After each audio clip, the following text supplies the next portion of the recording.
Yeah, because that's what Matthew McConaughey came up with that. You know, that the thing where he pounds his chest. Hey, everybody, we're in the middle of a conversation with deep voices here. And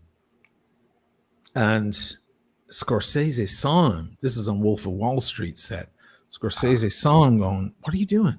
He's like, "I'm just getting my voice down there, so it's more cinematic." He goes, "Yeah, but I like that." And he starts hitting his chest. And he's like, "Can we work that into the scene?" Because Scorsese is an improviser always. Yeah. And then he's like, "Okay." And they're at that meal, and he's teaching Leonardo DiCaprio's character to be an investor or whatever, and it's like now it's a thing. It's a whole thing, but it's a good thing because I can get very. Hi, welcome back to the Time Is Watching. I can be up there. We all can. You get excited. Excited. You talk like that. Yeah. There are some guys where you'll see like they're really masculine looking, and then they'll open up their trap, and it's almost as bad as a girl. It's like, oh my god, it sounds like a voice will ruin it. So the two worst in the world. The guy from It's Always Sunny in Philadelphia's got the worst voice in history. Oh, that little dude, but he's so funny, and that works. So the two biggest disappointments, I should say, are David Beckham. Oh God, because he's about as handsome as a man can possibly be. Correct? Maybe not to you. Maybe he's not your. No, he's handsome as he's fuck. A beautiful. Yeah, he's a fucking Yeah, he is. But, Princess Charlie. I'm fucking delighted to be here. Thank you very much. And it's horrible. Yeah, it's horrible. And then Joe Rogan. Joe Rogan's a beast. And you think with all the weed that he smokes, his voice would be wrecked. And he's like, he's all mid. I can't even do his voice right now, but it's all mid-range. It's all mid-range. It's like really bad for a podcast, for the biggest podcaster in the world. The very tool that he's supposed to have, he doesn't have. He certainly doesn't have a voice for radio. No, he doesn't. You've got a voice for radio. You got a face for radio. You got a face for radio. That's the old one. Yeah. You've got, you got a real face for radio. Yeah. He is a voice for the silent movies. Isn't there something so impressive for wrestling, world, WWF, like Vince McMahon, and in this corner. You know who has the most amazing ones is all the guys over at 104.3 there in New York, rock radio, classic rock radio. Oh, sure. I recently saw one of the Roger Waters interview, and I was hoping it would be my friend Ian, but it wasn't Ian. It was the other guy, a little bit more senior. But man, he has a welcome Roger Waters. Yeah, he has that whole chewy American rock radio. 104.3. He had that whole thing going on. It was really classic. On rock radio. And I have to say with Roger, every time he's on an interview, it sounds, I want to record him, take it, splice it up, and put it into a song. Because he's always like, it sounds like poetry from Pink Floyd. Just when he speaks, the guy could order a cup of tea and it sounds like an excerpt from The Wall. Just every time he speaks. And of course, that famous thing when he's talking about those Palestinian kids getting shot, the soccer players getting shot in the legs, and he goes crazy, and you're like, oh my god, I just needed to go down, behind it, Who have we got in town with us? Thanks anybody who tuned in tonight, because this is alternative for us. We're gonna try twice a week. Yep. Literally, because we're just so good. We're like, isn't it not? It's not very nice to hold back and just give people once a week. That's stingy, We've got so much juice. Chris Negroni is here. How are you, my friend? I got a message from Nathaniel, a text. He goes, "I have wine and I'm ready to bash." Oh, yeah. Well, welcome. Yes. Blondie's here. He sends me lots of funny memes and things. Yeah? Yeah, they're all pretty funny. He's a very clever fellow. We've got Nicola. Who is Andrew Tate? Well, we're going to tell you who he is, if you don't know. I'm I'll tell aware you that this. I'm He's aware of a the fact that a lot of douche. our audience don't even know who this guy is. It's so good that you don't know because he's a total douche. And he's probably been arrested by Interpol at this point. Really? Yeah, his compound in Romania, where he lives now, was raided, and they found 2 missing women. One was American and one was Romanian. When did that happen? April. Oh, okay. He's definitely up to something. Andrew Tate is a kickboxer and a moron, and he decided to parlay whatever minute celebrity he had into a kind of a brotard self-help video guide filled with stupidity and misogyny and all kinds of pearls of dumb-dumbness. And people bought it, and he was making upwards of $5 million a month on his subscriber base. Just, brotards going, yeah, I'd smack her, fuck. And showing off his Lamborghinis, Ferraris, Maybachs, all the wonderful little toys and tokens he got. And he looks like a salamander. This is an absolutely unattractive douchebag. I mean, look at that face. I mean, God, if he has a mother, I wonder, does she love him? I don't know. Ugh. Gross. Definitely narcissism central. It's just, and that tattoo is gross. What is that? That is gross. It's his whole front side. It's just a big splotch of black and bleh. It's like when people get tattoos. I'm weird about tattoos. Sometimes they can be beautiful, but the guys that get, like the other day we saw a guy with both arms completely colored in black, and it doesn't come out black. It looks like graphite, or it's greenish bluish black. Yeah. It doesn't look black, but he had both of his arms done as if he was wearing a long sleeve shirt. I mean, yeah, he got sleeves done. That's sleeves, but not like David Lee Roth had his entire body done in Japan like about 10 years ago. There's a guy that never had a tattoo, and he got his entire body done. But then he's into all kinds of Eastern philosophies and all kinds of disciplines and stuff. And I guess he just went and he got his entire body done. But it's beautiful. It's like, it looks like something from some Japanese anime. It's beautifully done. This guy there are different levels of tattoo art. Let's face it. Well, look at my Ferrari. My cock is small, but my car is red. There's a lot of, well, look, this is, first of all, guys, anybody watching who doesn't know who this guy is, he's the biggest thing. Most of you guys don't have Instagram, you don't have TikTok, and God bless you for it. But unfortunately, the world is moving ahead without you. And these are some of the characters that show up. Now, this guy, he's, I won't say he's completely foreign even for the watch world, because he's a flexor. He's the ultimate flexor. This is the kind of guy that, a timepiece gentleman would probably love to be. Oh, yeah. He's got a lot of money. He's got a lot of flash cars. He is somewhat successful in boxing, I believe. Is that true? I don't know. Anyway, look. A two-bout career in kickboxing. I first came across him, of course, flicking through Instagram memes and so on, right? And he said certain things that I kind of agreed with. Like, he's there with a panel of women, and they're all complaining about their womanhood. And he's like, you don't understand what it's like to be a man. We're invisible. Men are invisible. You women can bring home a woman, or a man anytime you want from the club. Men are lucky if they ever even get to talk to a girl at the club. And I'm like, well, that's fucking true. Didn't used to be true, though. It used to be the opposite. It would be like a guy that fucks 1,000 women in the club is the stud of all studs, and the girl's a dirty whore. So, I mean, it's flipped a bit, No, well, no, you've compared two different things now. I'm talking about guys. Well, I mean, you've agreed with me. You've just said that the guy goes into the club, he brings home a bunch of girls, he's the big man. A girl brings home a bunch of guys and she's a slut. Her power is not being accessible. Her power is not being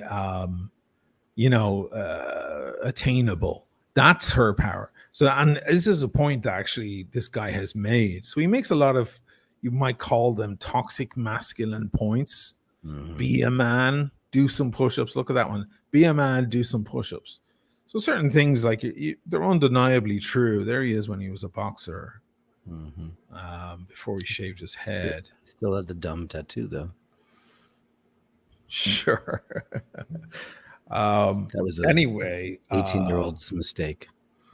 So now he's become very famous because of his memes, because of him saying things like, grow up, be a man, stop complaining, work hard, and then saying certain truths that I think a lot of, especially probably young, impressionable men, really it hits home for them. But he has a college. What's it called again? Hustler University or something? Yeah, Hustler University, yeah. Where he's, you sign up for $50 a month and you get his training of how to become, rich, because he's rich. So he's going to show everybody else how to be rich. Right. And you can work your way up to, he's got a PhD, which is called like fat hoe degree or pimp hoe degree. Pimping hose degree. Pimping hose degree. It's just, something like that. It's all so juvenile. You know what he is? He's one of these guys that behaves like a 15-year-old, but he has figured out a way to apply it. Right. It's like 15-year-old juvenile nonsense that he has turned into a way to make money by talking to other like-minded 35-year-old, 15-year-olds. Yeah, like Nathaniel's saying there, he's become infamous because he's the hero of incel betas who have become convinced that they're deltas. So it's all about this masculinity thing. Pull yourself up by your bootstraps, get out and work, make the money, blah, blah, blah. Truth be told, it would seem that his university for $50 a month, it's a pyramid scheme. It's an old-fashioned, it's as old as they come, the old-fashioned pyramid scheme where you sign up for something and then you advertise the thing you just signed up for. You become part of the machine. Which brings us to our new offer, the iBashers University. Just sign for up. your $50 donation, we'll send you nothing. Yeah, there are 4 levels. There's pro, there's beginner, advanced, pro, and expert basher. Super cunt. Yeah, there's super cunt. Come with all kinds of degrees. And what you do is then you sign up, and then for $20, every person you get to sign up, you get $20. Oh, you see, because this is how pyramid schemes work. Sure. You know how we all know how they work, so they all go. Well, I worked with this woman. She was from Malaysia, and she was part of one of these pyramid things, and she would,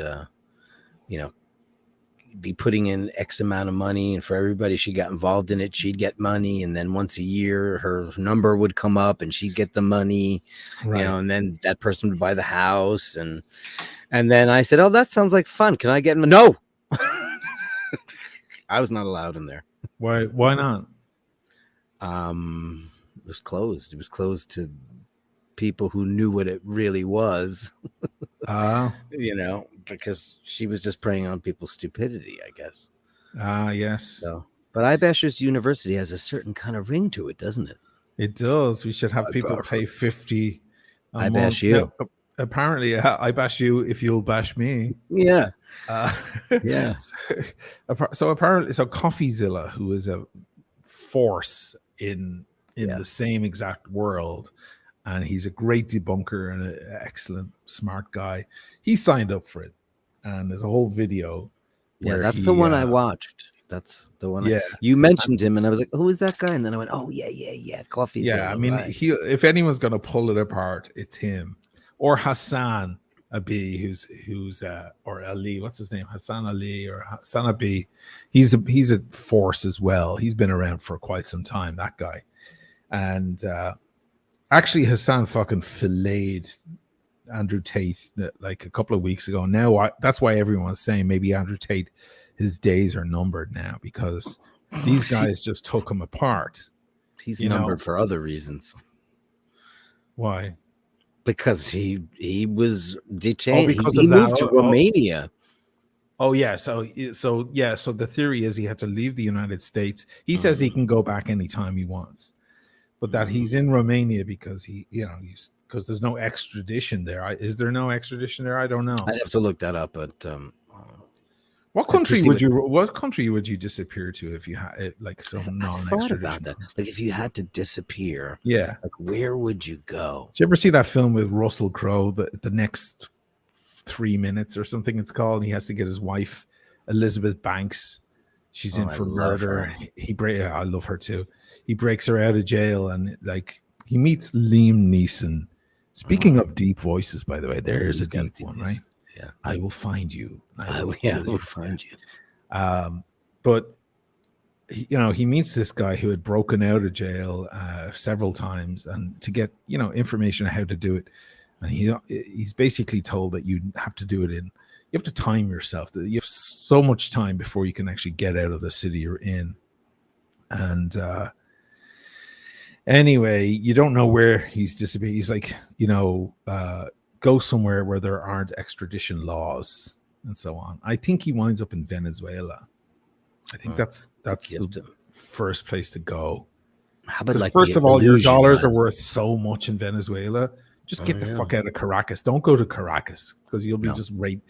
The street dogs will rape you. Like you're just, you're screwed. But if you can go somewhere remote and you have money, it'll last you for a long time. There's a great line in that movie, actually. Liam Neeson goes, make sure you have a lot of money. And he goes, when you run out of money, you run out of friends. And I was like, oh, fuck. I'm going to light this cigar so now you can start talking. What's the most remote island? The most remote island in the world is in the Indian Ocean. I know that. Yeah, there's only like 400 people. I forget the name of the island. I'm sure one of you guys knows. What about like the Aleutian Islands? That's got to be the middle of nowhere. Or what are those? The Faroe Islands. How about that? You definitely want to go somewhere nice. I remember Sweden used to be anti-extradition, but then, of course, that changed with Julian Assange, right? Sweden turns out Sweden is America's bitch. Well, everybody's America's bitch. Most are. Not Venezuela. Well, not Venezuela. Not Argentina. Somebody mentioned not Cuba. Argentina. Not none of those places. I think about that all the time. Rick Deckard says Cook Island. Actually, you wouldn't believe how many people go to Cook Island. I knew a teacher, a woman who used to drink at my bar. She's a teacher and she lived there for 3 years. And I had so many questions about it, because of its remoteness. And she said, it's very American. There's an army base there. And no, really, she just didn't feel very isolated at all. That's make a right at Tahiti and go for 3,000 miles. That's where that is. That's as remote as it can. And everybody's a descendant of Captain Cook, correct?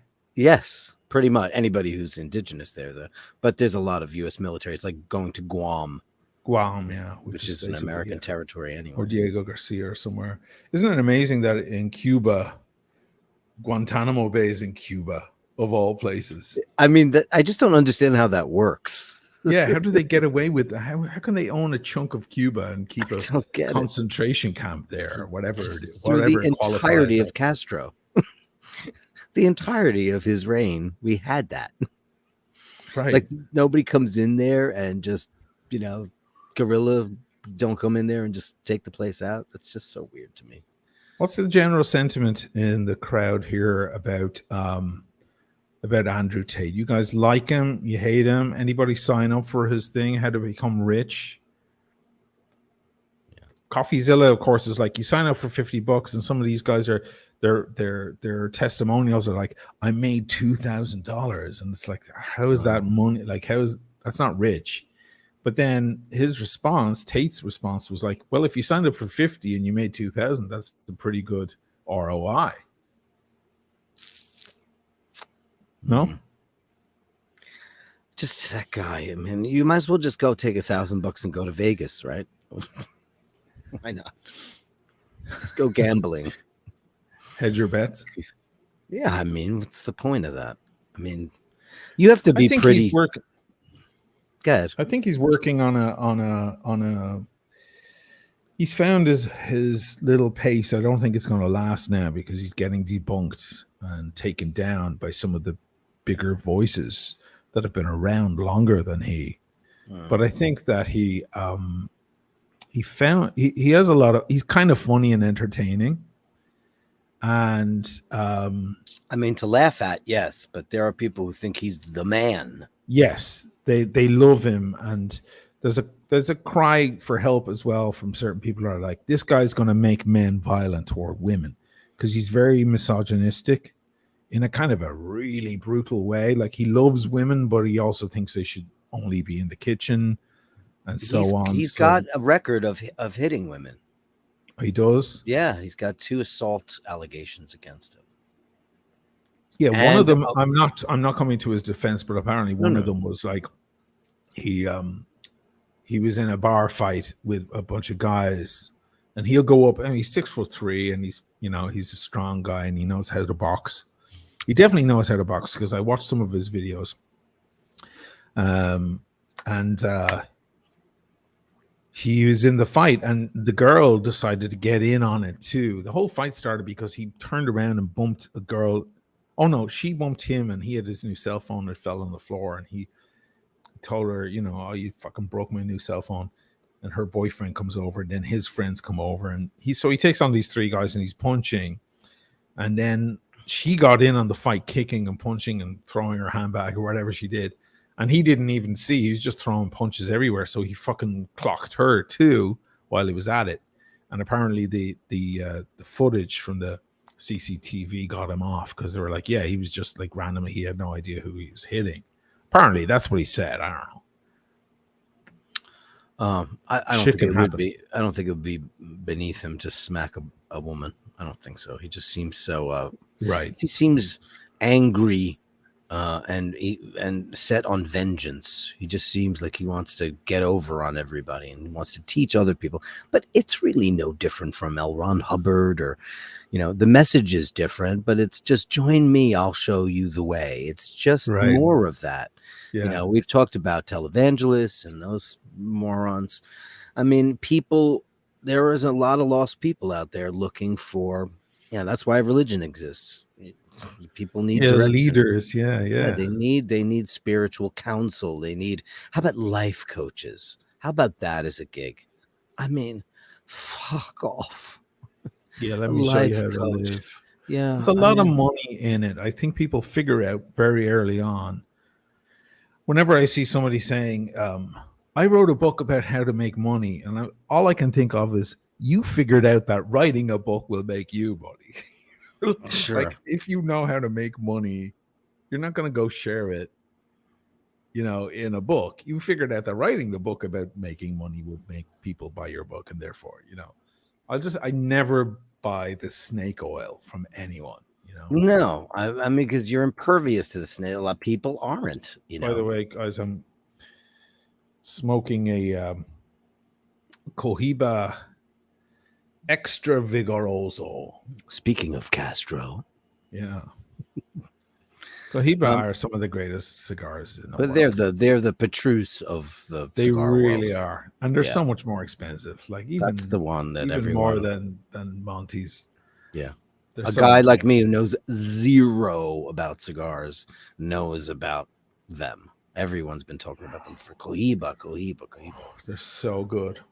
It's a shame that you weren't into that back in the day, because I knew the guy very well, Randall, who ran the Grand Havana Room in New York. He's the general manager of that. And if you were into cigars back then, you would have had VIP access. Alec Baldwin had a locker, Schwarzenegger had a locker. Every celebrity had a locker up there. Here's a thing that Andrew Tate, I think, stole from Schwarzenegger. A lot of muscle men did.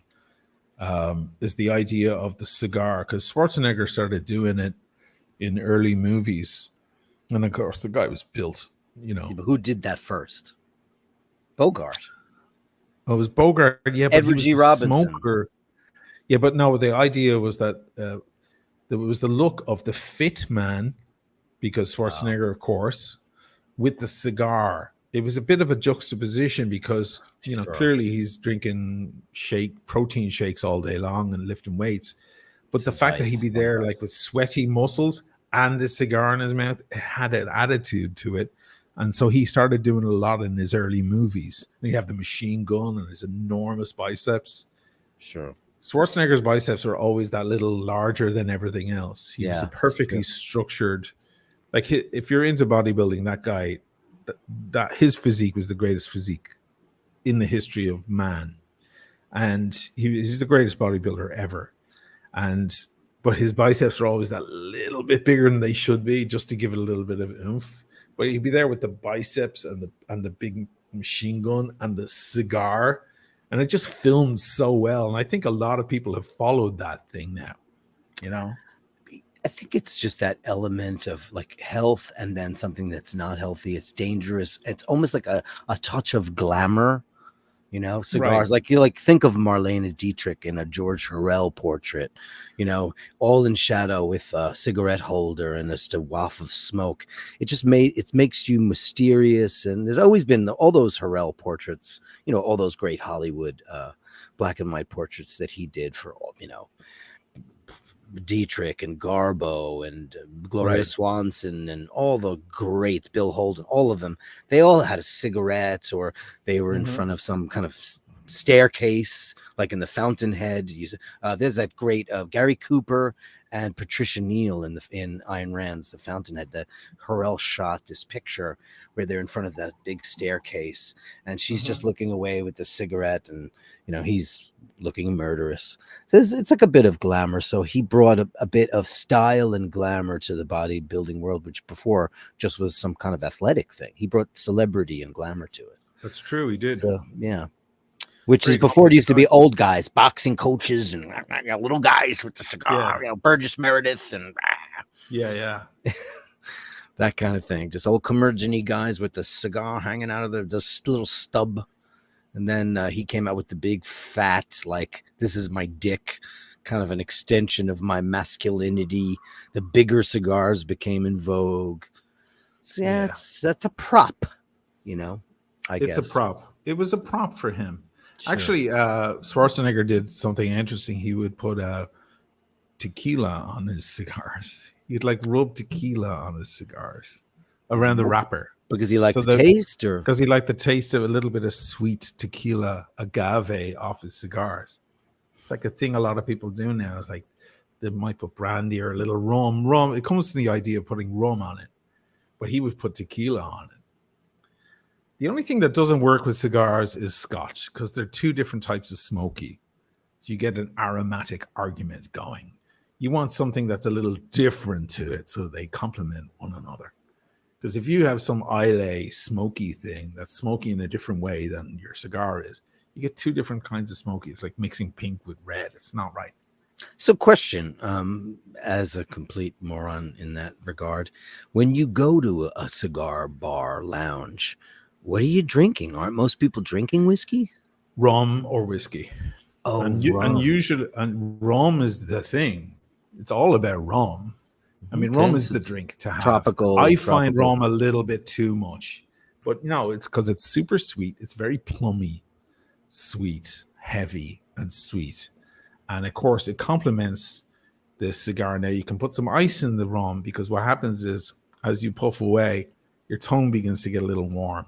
So you cool your palate with the rum. That's the whole reason you drink with a cigar. You cool off the palate. You cool it down.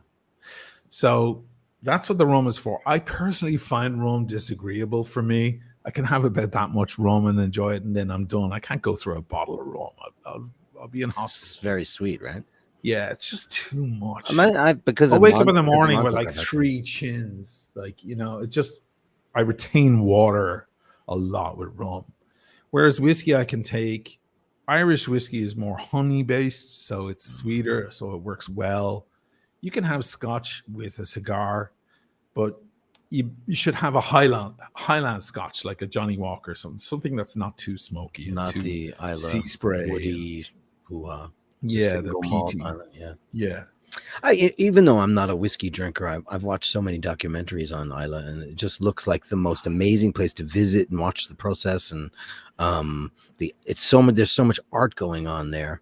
And I wouldn't even partake in the tasting because I just find it to be abhorrent. Yeah. However, but I can certainly appreciate its art and its beauty. But I just, for me, I don't like it. But it's like Citizen Kane. Yeah.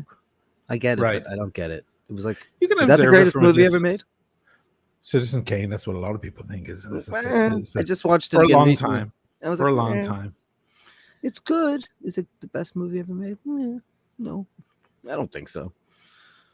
People think so. Better Call Saul came to an end. I know you haven't watched it. It's much. not like I don't want to be at all. Because I loved Breaking Bad. It takes so long for that show to get going. I just keep it's so slow, drifting it really away. Is slow. Yeah, it's slow. I mean, I've been 1.5 episodes in like 3 or 4 times. I'm like, you know what? Somebody just needs to tell me when the first person gets murdered or something, because look, if the show was a standalone, if Breaking Bad wasn't so popular and it wasn't an offshoot from Breaking Bad, it would be an absolute failure and no network would have ever taken it on. The problem is that Vince Gilligan can do no wrong after Breaking Bad. He brought in the same way as The Sopranos brought TV back for being good TV, and a lot of people followed in it, in its footsteps. Breaking Bad brought things to a whole new level, a bit like Lost. Lost was so successful and so well made, but Breaking Bad was so fucking real and edgy, and there was the anti-hero, the guy breaking law who we were rooting for. Sure. And then it was just a slew of anti-heroes, people who were all terrible people who we were rooting for. And Skylar, the wife, and then her sister, Hanks. I hated her. Nobody liked either of them, and they were the nice upstanding citizens. Hank was the greatest thing in the whole series. I loved Hank. Yeah, he was great. I loved Hank. Dean Morris. Oh man, I loved him. He was the only guy with a moral compass on that show. Even if you had one, he never lost it. And he made his beer in the garage. Trader Brew. He was just he was great. A great dude. But it was really riding that wave. Better Call Saul is like, okay, we have your attention, so we're gonna take all the time we want. We're gonna make this episode like almost nothing happen, but a lot happening kind of under the surface and psychologically. They really had a lot of free reign, and I actually enjoyed it. It's very painful to watch though when it's one episode a week. So anybody who hasn't watched it, now you can enjoy it. You can binge it, because now you won't have to go, oh shit, is that all that really happened? Now I have to wait to see. You can just binge the whole thing and go all the way to the end. But anyway, anybody who needs to watch the final episode, you should probably turn off right now. But I watched the final episode last night, and man, I left with. I left like I was in a theater. No, but I turned it off with a feeling of, oh God, like the darkness of the final 2 episodes is just so depressing. You want to kill yourself. It's just it's not bad. Like it is bad, but it's not like something terrible, dreadful happens. It's just like, oh, life just always turns out to be a little bit disappointing, and doesn't it? Like there's no Gilligan he's a fucking sadist, and he's the one guy there's so many arguments about when the new golden age of television started. I'm gonna say it probably started with The Wire. That was after Sopranos. I would have said Sopranos. I don't think The Wire was after Sopranos. I think it was before Sopranos. The Wire. I thought Sopranos reinvented everything. Let's see, The Wire. You might be right. No, I'm totally wrong because The Sopranos started in like 97 or 98. Well, the word on the street, and I haven't even seen the full. I've only seen about 4 or 5 episodes of The Sopranos. I was with that girl from Staten Island that time. They were filming the Boardwalk Empire in her house, and the house next door to her. That's a show I didn't watch either, and it looked good, but I didn't watch it. So those enormous houses on Staten Island, like where the big money went. And her dad was like, he owned a huge nightclub Staten Island for years during the 70s and 80s. He lived the 70s, 80s cocaine scene in New York on on Staten Island and Manhattan, and whatever, made a lot of money. And so that was her place, and then next door was the house, the main house. So they would shoot between the two houses. But I remember her going, "Oh, you've got to see Sopranos! Like, let's watch it." And I thought it was brilliant. There's this gangster and he's going like for therapy. Ducks. I thought, yeah, it was a really interesting idea. And Gandolfini is one of my all-time favorite actors, maybe one of the greatest actors. Genius, absolute genius. What's his best role? My favorite is Killing Them Softly. You ever see that film? Yeah. My God, so good. Anyway. I really liked him in that movie Angie a long, long time ago with Gina Davis. He was great in that. So what I was getting on I saw him on Broadway. I saw him in I did too. Gods of Carnage, I think, or we saw him in The Rose Tattoo. But he took over this. I mean, there were great actors on that stage, man. But when he walked on, whoa, he stole everyone's attention. The guy was electric. He was an electric performer, and I love hearing him speak. He's such a eloquently spoken fellow, and you just think Tony Soprano's going to come out of him, and it totally doesn't. It's so weird. And to think he's like such a gentle giant too. Like he would never. He's not that kind of person in any way. Like no, there's nothing threatening about the guy, and he would often read the Sopranos. The treatment and go, shit, do I really have to say that? Do I really have to kick that guy in the head? Do I really have to, it was so not him as a person. Sure. Didn't he die here in Rome or something? He was having a died in Rome in the Excelsior Hotel. He had like, first of all, he drank like 6 pina coladas. Who drinks pina coladas in Rome? Weird. Got no feeling. He had something like 6 shrimp appetizers. It was a true gluttony festival. He's a big boy. He was a big boy. And he polished it off with like an ice cream sundae, and then all these pina coladas, and then he had a heart attack. Did you know that Bob Odenkirk had a massive heart attack? No. Like last year. Oh, okay. On the set of Better Call Saul.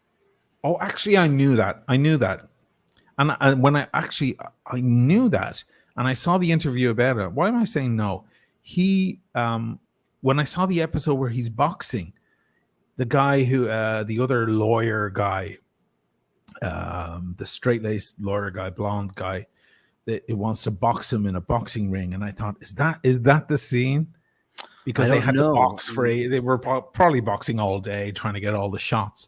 And it was probably very physically straining. And maybe he had I wonder, he had a heart attack and somebody knew CPR. And I saw an interview with Odenkirk on, I don't know, one of the late night chat shows. And he was like, if you can learn CPR, because you might save someone's life, because you're the nearest guy.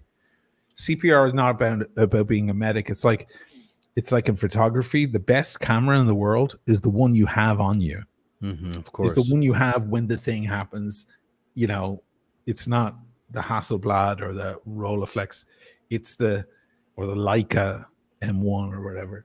It's whatever camera happens to be there that captures the moment. Well, sure. The best medic in the world is the person who happens to be nearby who notices that you're having a heart attack and can give you CPR. Wow. But yes, I did know that. I had a brain fart there. Yes. Yeah, and they did he survived, and he had the Widowmaker. Right. Main aortic artery was like 90% blocked. So it's genetic, I guess. Widowmaker.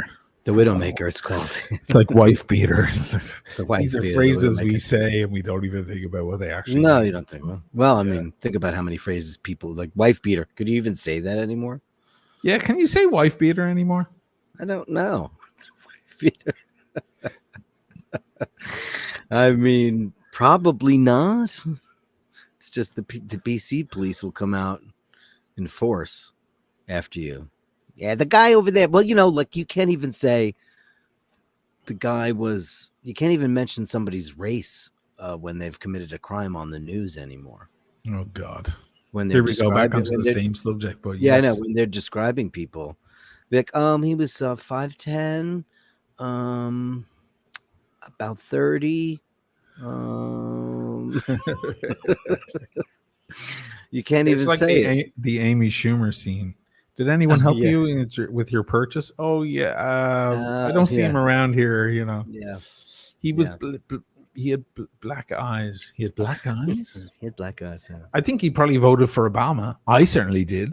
Yeah, all Yeah. those jokes. Right. Anyway, what were we But saying? We he had just moved on said it. to, but We might as well just say the elephant in the room, and that's true. You can mention someone's race as long as they're not black, and it's true. You just can't. yeah, you can say it's the Irish guy over there with the red hair. No problem. You can, and I don't know why. I don't know why it makes a difference, but it does for some crazy reason. So just to finish on that, I just think TV has taken. First of all, TV isn't on TV much anymore. It's all Netflix. It's all streaming. Yeah, and it's taken on a new shape. And I mean, who knows if Vince Gilligan is going to keep going now and make some new show. Whatever. But isn't he the only one does, that did, though? Matthew Weiner didn't have success after Mad Men. Didn't he try? Didn't Weiner try to do something? He did a small miniseries called The Romanoffs. The Romanoffs. It was like 6 episodes. 6 episodes. Yeah. One of them was brilliant, the one he did, and the rest of them was just meh. Right. The guy that did Oz, Chase, from The Sopranos, none of them moved on to anything after that, really. I mean, Chase has now done a Sopranos prequel, which you've watched, I'm assuming. No. Yeah, not.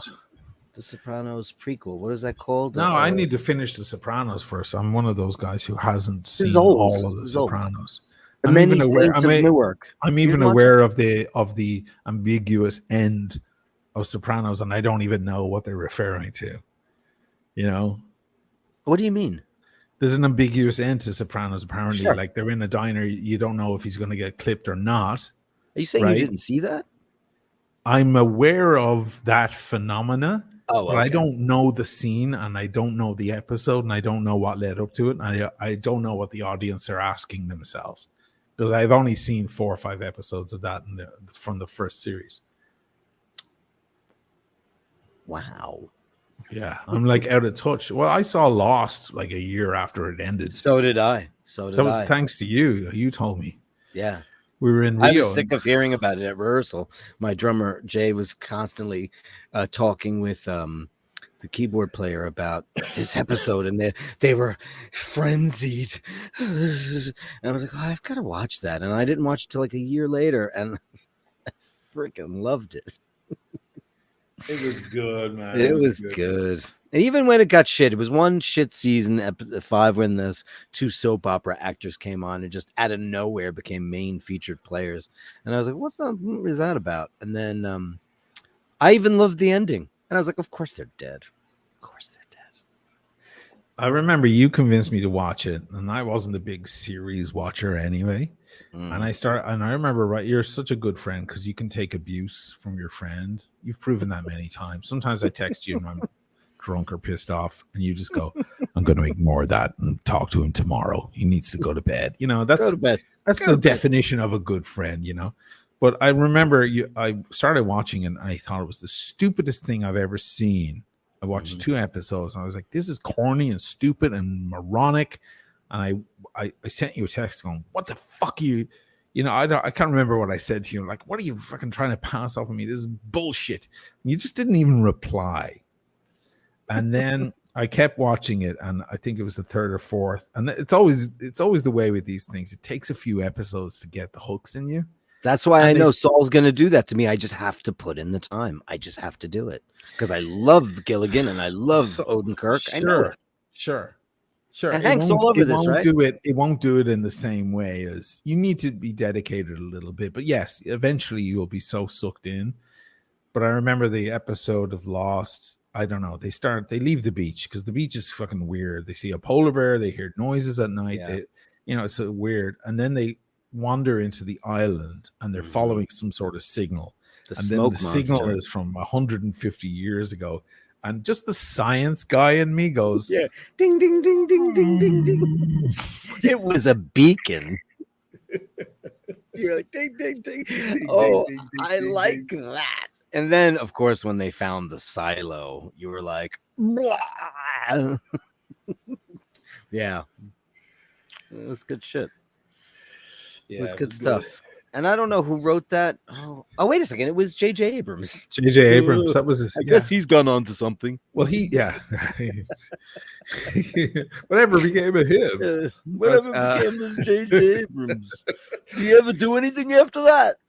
It surprises me though. He's like the creator, like Vince Gilligan, right? Creator. They started off and then they push it out to see like directors come in, people move in and take like, aren't you not precious? Do they have to run it by these guys? No, do they have to call Vince Gilligan and go, listen, we're thinking about, Jesse gets beat up by Hank. What do you think? Does he go? Yeah. Does he give it like the?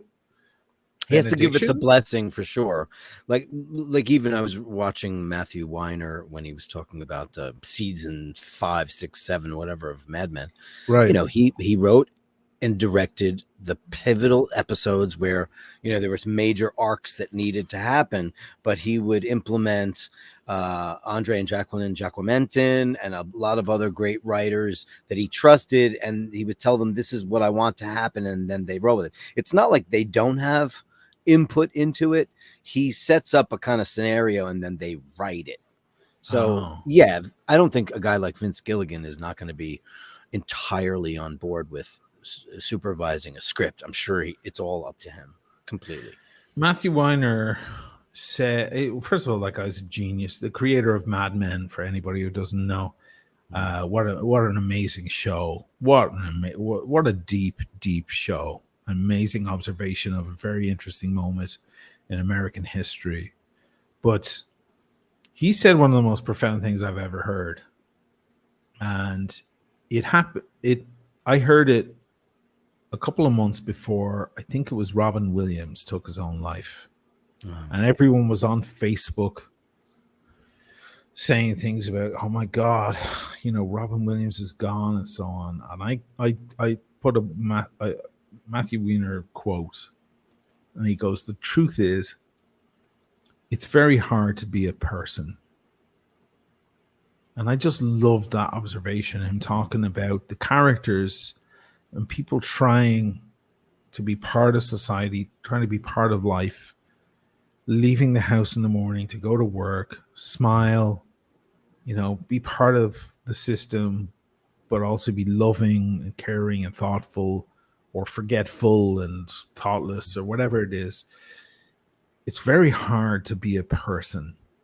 And I just loved it. It was so compassionate. It's such a compassionate thing to say. He's a beautiful guy whenever you see him in it. He's another guy that's got a very high voice also. But he's a beautiful human. His observation, he's an incredible observationist. Just when you look at the breadth of characters that were on that show, I mean, it was a little piece of everybody. Even just like if you look at Peggy Olson, for those of you who don't know the show, I'm not trying to spoil anything. She was a main character, Elizabeth Moss.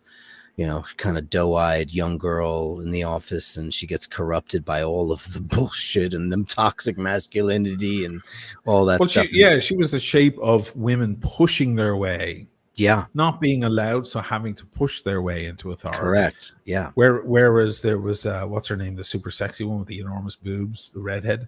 Yeah. Joan Holloway. Yeah. Where she found a different way to have power over all the men. Oh, she commanded the room just by entering. Yeah.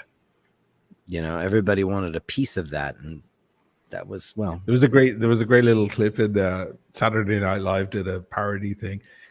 And the girl playing her, kind of a buxom girl, she's like, okay, I'm going to leave now. Want to watch? She turns around. Yeah. I mean, and she's a plus size woman. And she might be single-handedly responsible for bringing the plus size woman back into the sexual zeitgeist, because if you look at classic Hollywood actresses, Jane Russell and Marilyn Monroe and all the va-va-voom girls, Jane Mansfield, they were not size 0. They were not any of the Victoria's Secret models. They were size 12. They were curvy, vivacious women with feminine bodies, and Christina Hendricks kind of brought that back into everyone's purview, which was incredible. Christina Hendricks is an incredible actress and so good at that job. My God, the way she played it, so great. It was such a subtle performance. And then when the shit hit the fan for her, once again, I'm not going to give it away. If you haven't watched Mad Men, binge it, because it's one of the greatest shows ever created.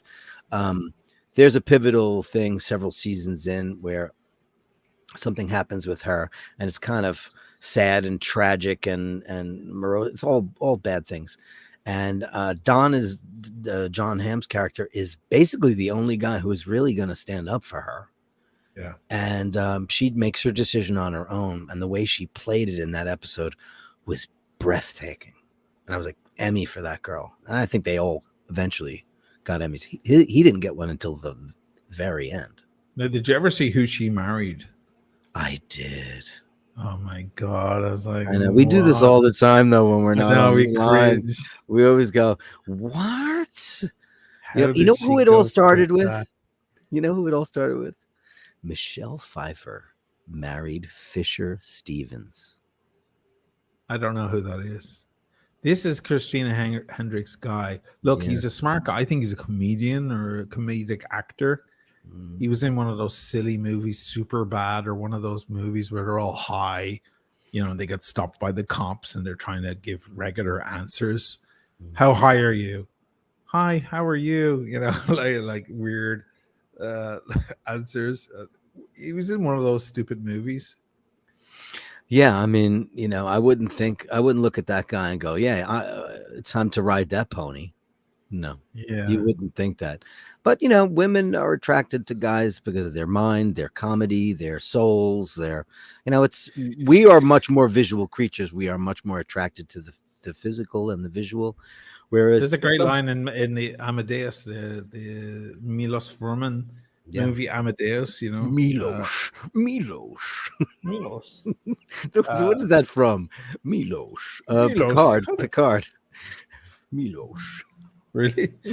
The famous movie with Tom Hulce and Amadeus, of course. Amadeus, right? There's a great because Milos Forman.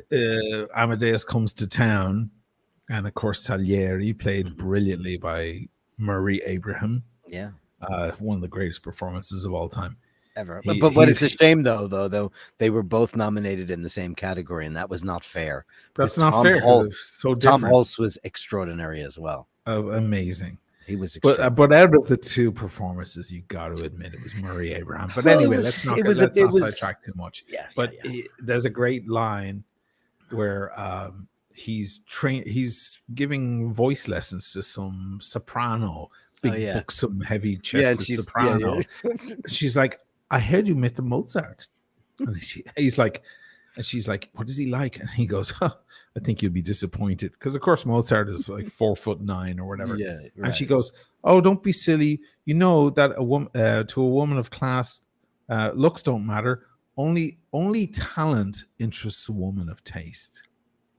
Wow. Ooh. That's good stuff, huh? That's good stuff.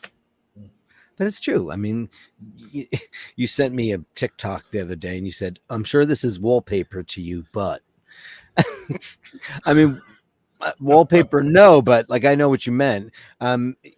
Beautiful, sure. But guys, men, the animal, not, man, the animal is attracted to, ripe, delicious fruit. And something that's ready to be picked off the vine. That's why guys always go for young, beautiful things. Whereas a woman is like, like when Marilyn Monroe married that absolute scumbag, Arthur, what's his face? Death of a Salesman. What's his name? Arthur.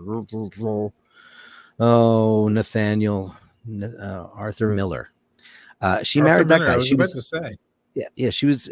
in love with Joe DiMaggio. Joe DiMaggio was a very strict Catholic, and he didn't approve of the way she behaved. And then Arthur Miller was like kind of a misogynist asshole to her, and he's not attractive. Everybody's getting it. Look at Everybody's our getting crowd. it. Too late, I got it. That reminds me, I should go through the chats here. Not many super chats at all, but that's okay, lads. It's all right. We're not here for that. Ray, of course. Military issued sewing kit is called a housewife. Wow. Wow. Yeah, that's one I never heard. Thank you, Ray. Thank you. Ray's sister's in town.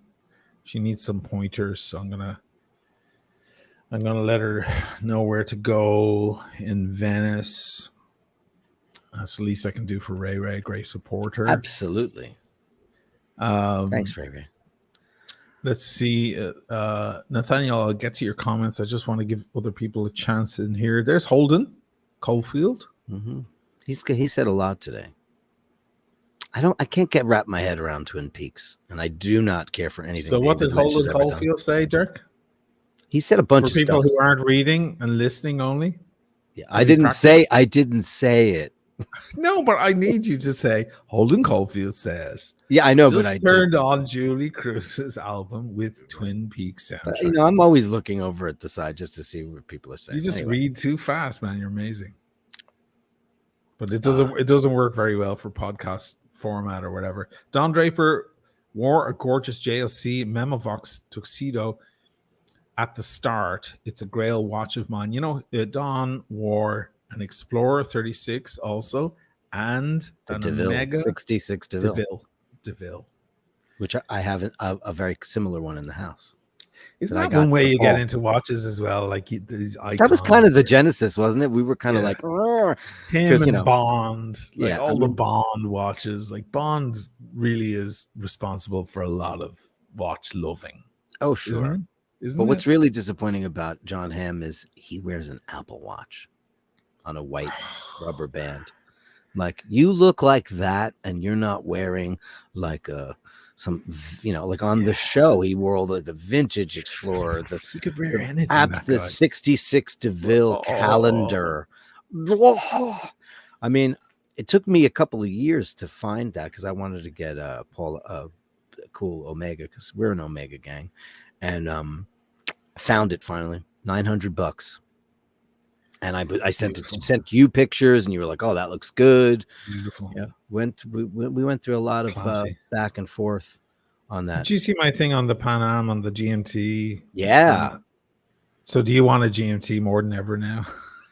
But you love that one. You love that one. You want a vintage GMT Master. I want a vintage worn out Pepsi. Yeah, worn out. I want one that just looks like it's been beaten to death. Yeah, faded. I don't want where it's, oh God, those dated Pepsis are so sexy and because it looks like, somebody was flying a Pan Am Clipper in the 50s. Right. We're so obsessed with aircraft. My dad was in the airline industry, so I've been around planes my whole life, and we're big aviation. Machine and I were huge aviation buffs. You watch some of these vintage. I loved a lot of the clips you used, which are all films I've watched, by the way. An interesting, curious fact is one of the ones that you had in there. The actor in that film is William Holden's brother. The guy who lights the cigarette? No, the guy who you didn't use the whole clip, but you used a part of it. There's a one it's called like Trip to California on a TWA Clipper, but you used mostly the Pan Am stuff. The guy that lit the cigar, I've seen him in a lot of old movies too, but I don't know his name. But the other guy, because Bill Holden's real name was Beadle, William Beadle. He's from Indiana, and his brother was like Robert Beadle, and I saw that one day, and I went, "Oh fuck!" And I looked it up, and it was his younger brother who died in the service, very young. Oh wow! Those old going back films to the comments here, guys. Vlad Pasculuscu. Sorry, That's man, Romanian. for butchering your name. That's Vlad. That's Romanian, right? Have we been down that road? That looks like I tried for years to get my wife to watch past season 1 of The Office. Do you mean the British Office with Ricky Gervais or really the difficult. American? Because the American is so much lighter and lighter and funnier, it's and the other one's dark easier and to mean. The British one is season 2 of the British one is almost unwatchable. It's so cringe, but brilliant, but just so close to the bone. Who else is in here? Ricky can be tough. Ricky can be really, really Ricky, tough. yeah. Ricky's a dark guy. Like all the great comedians, they're dark people.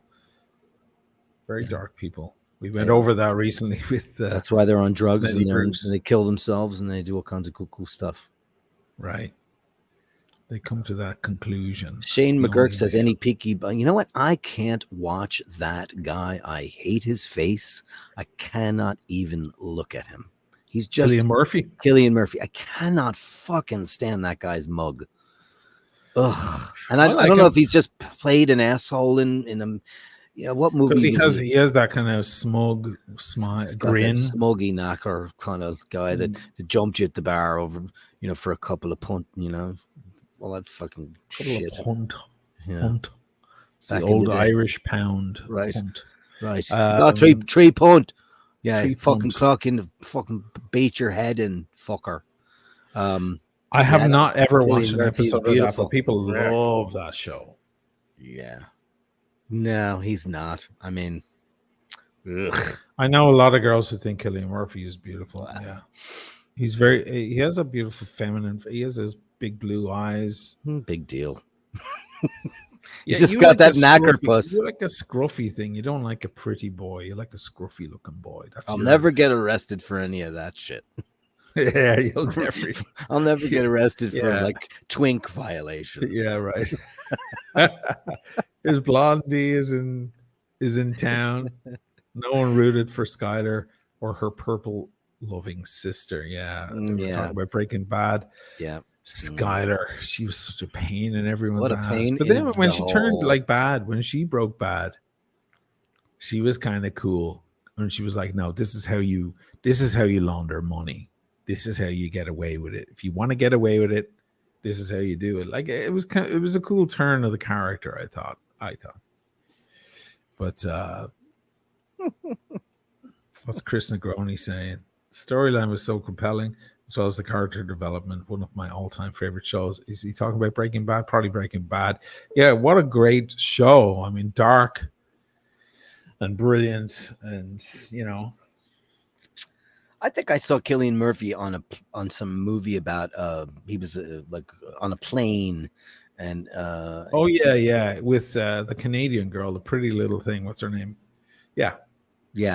And I think that it's almost like sometimes when you see an actor that's too good in a role, you hate them forever. That's how I felt about when I saw Patrick Bateman in what's his face from Batman. What's his name? Which Batman? The one that talks like this. He's way down. Yeah, what's his name? Yeah, exactly. Yeah. Thingamajig. In the Christopher Nolan Batman, the Batman Returns and so on. What's his name? Christian Bale. Christian Bale. But I'm one. He's not my kind of Batman. Two, just that guy's face. Yeah, undeniably a brilliant actor. I mean, the guy's great. Keaton, no, I love Michael Keaton as Batman. I love him. Who was the worst Batman? It was probably Clooney, right? And I've said this a million times. Just because of the films. I've said this a million times. He is Bruce Wayne. He was a good Batman in the worst Batman film. This is when Joel Schumacher, who, by the way, made Veronica Guerin, and he made great films. This is a guy that made some outrageous movies. He went on a super fetishy gay tangent with protruding crotches and bullet nipple rubbers and all kinds of crazy homoerotica and neon. It was the shitest of shite Batman movies. But if you look at Clooney, he would have been a great Batman had he had a Christopher Nolan. It's a shame. Wrong time, wrong place. It's a shame. Because his movie was a joke. It was an absolute joke. Mr. We like Clooney. We like Clooney, right? Oh, I love Clooney. I think I know you do. We love him. I mean, we love the Omega shit and all that, right? Because he's a speedy guy. The American. Have we talked about the American on Bashers? Let's talk about the American on Bashers. Oh God! First of all, the directorial debut, right, of U2's photographer. What's his name? Can't remember anybody's name tonight. All the names are just, and you're not even drinking. You don't. I'm not drinking. You don't even have an excuse. No, I don't even have much Diet Coke here. Oh God. The directorial debut of, hold on. Oh man, I'm so stupid. The American. It is. It was a good movie. Like the Anton Corbijn. The Speedy is all over it. And it's Corbijn. I always say his name wrong. It's Anton Corbijn. I watched an interview with him. There's so much Speedy in that film. Oh yeah. Like if you don't want a Speedy on a original black alligator with, that deployant clasp after that movie, there's something wrong with you. It's total porno. I mean, not only that, he's just such a ridiculously rugged ride, that guy, but he also has beautiful wrist. It's perfect. That's a man's wrist. Yeah, well, it's slimmer than mine a lot. But he's got beautiful hands and beautiful I had the wrist. same watch. I put it on my Instagram. I had the exact same watch. Well, he's a little bit more of a dancer, and you're a little bit more of a butcher. Okay, yeah, that's what I mean. Of putting it. He definitely has a slimmer wrist than I. He's got a lithe. He's a very lithe guy. He's actually very smooth and ripped. He's not a beefy guy. You're a big bloke, but he's got beautiful hands and the right amount of hair on his wrist. It looks masculine. Look at that shot. Can you pull that one up in the middle? Look at that. I would love to. Okay, I'll share a different screen because this StreamYard shit just bugs the shit out of me. Now I have to share a different screen just to go to that other pop out. Okay. Yes. He wears it so well. The iconic watch George Clooney wore. Can you see that now? You got that? Yeah. I love those shots. The American, he's very slender in that movie. He's doing a lot of yoga and stuff because he's just coming off of being a fat fuck. From the political movie, the Iranian, or the what the hell is wrong with us? Can't remember any names today. Yeah, we can't remember any. No, we're doing all right. He was so fat. It was Sicario, not Sicario, but yeah, the one where he gets bloody assassinated by the CIA at the end. Syriana. Thank you. Look at that gained shot. 60 pounds. Look at that. Look at that shot. Does that not make you want fucking Speedy so bad? And one thing I loved about his Speedy in this, and I know most of our crowd are still watch guys, so you guys are. Did he have the chrono hand running? You're cool. No, he had the chrono hand running. You could see that. But also, yeah, well done. That's a good observation. But also, look at how it hangs. Yeah. He won't pull it up. It keeps hanging off this edge of his wrist, which is a problem I have with watches. They keep chasing off the other side of the 12 o'clock side of the wrist. And I do everything in my power to keep them on the other side, especially with bracelets. But I love the way it hangs off his wrist like that. That is fucking cool. And he uses it as well to time things. Look at that. He's like the local bells when he's like hammering he's building the weapon, the gun. Sure.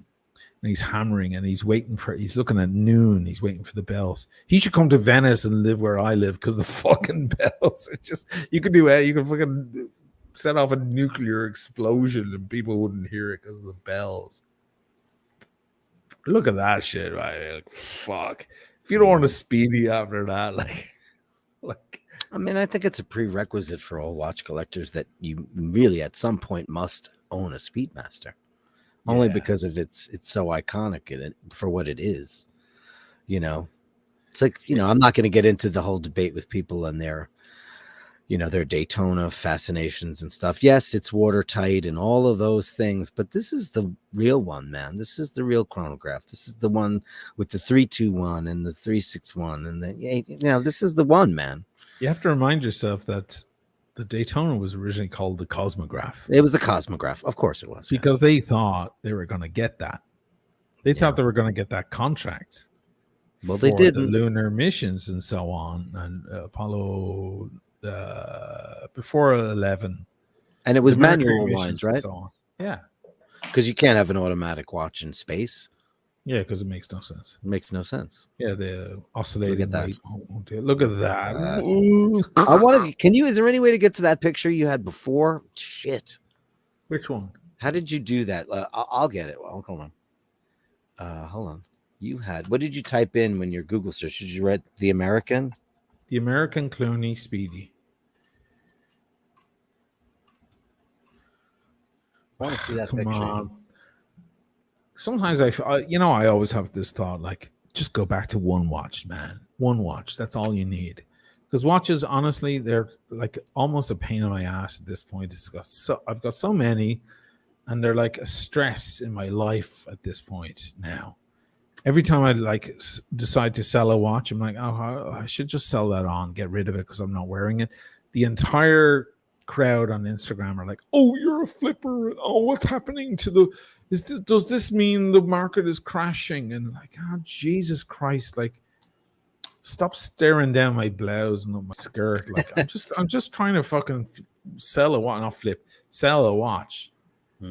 Flipping is like you pick it up at the AD for $9,000 and you walk down the street and you go into your local gray market and you get $12,000 for it. That's flipping. That's a shot. That's just a man with his Speedy. He's probably going over notes on the script, Beautiful. Yeah. That is. Yeah. By the way, anybody watching, I didn't put it on my Instagram today, but I wanted to. Fine Watch Club, Kodo UK, the guys I know well now, and they did the Speedy in Space thing. They have an 861 with the 1450 bracelet and the 808 ends. The one that everybody's been asking me, where can I find that exact configuration? And I can never find it. They just got one today. It's on their website. Anybody who wants one, buy it immediately. It is the most iconic after the, CK2915 or whatever. Something that's not $100,000, right? Those are in fact, I don't think they're asking enough. I think they're asking for 7.5.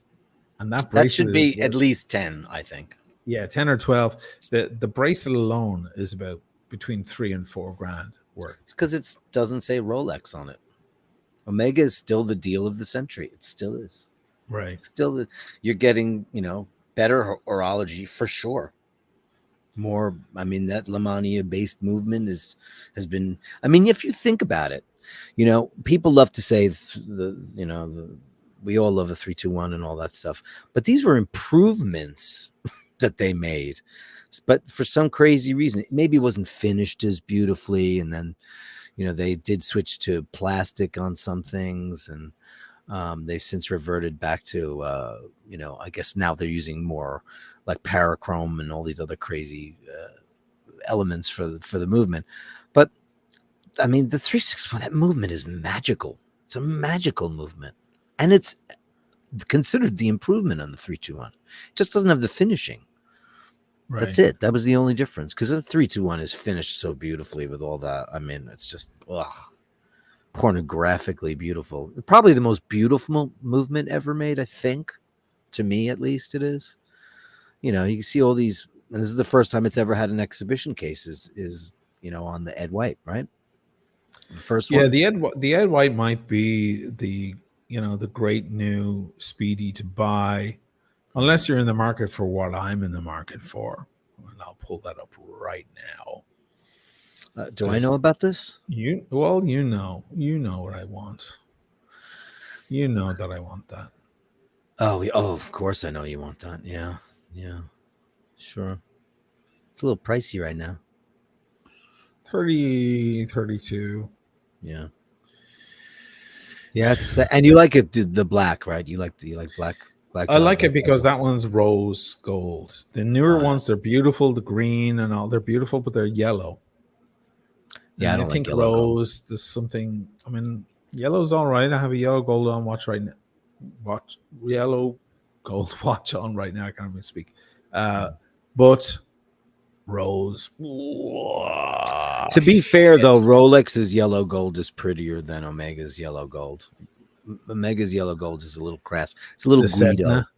Yeah, it's a little Guido-y looking. Their rose gold, though, is absolutely good, gorgeous. Because of the platinum in there.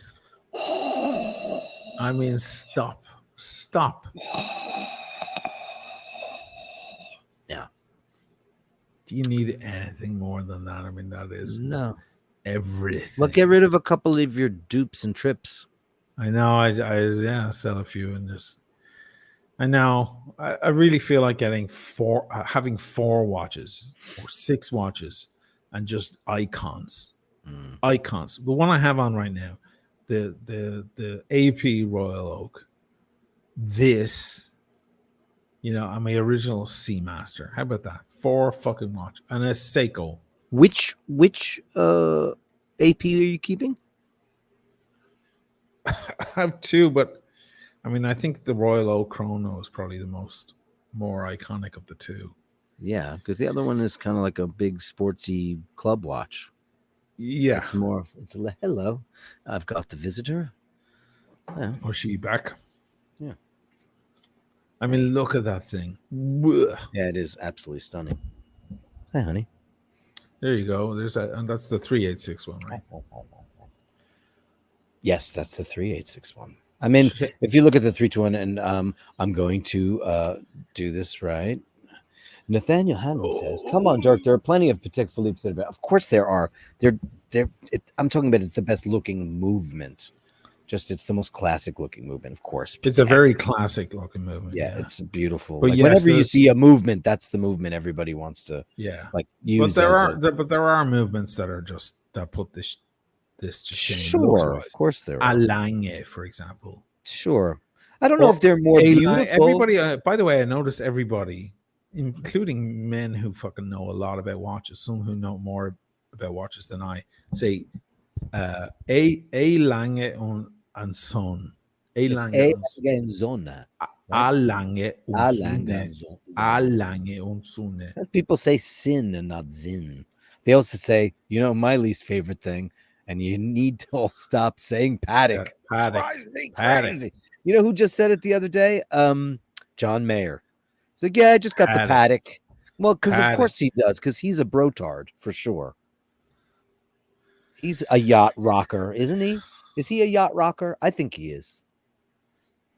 The yacht rocker doesn't play for the Grateful Dead. Yeah, but God, they don't. Why not? Look at the end links. They don't even reach the lugs. Oh, that's like my one, but it's this is fucking rose gold. I'm sorry, but like this is like I should just get that and then sell everything. And just you probably will. Once I mean, I don't know what you're gonna do with your AP Chrono, but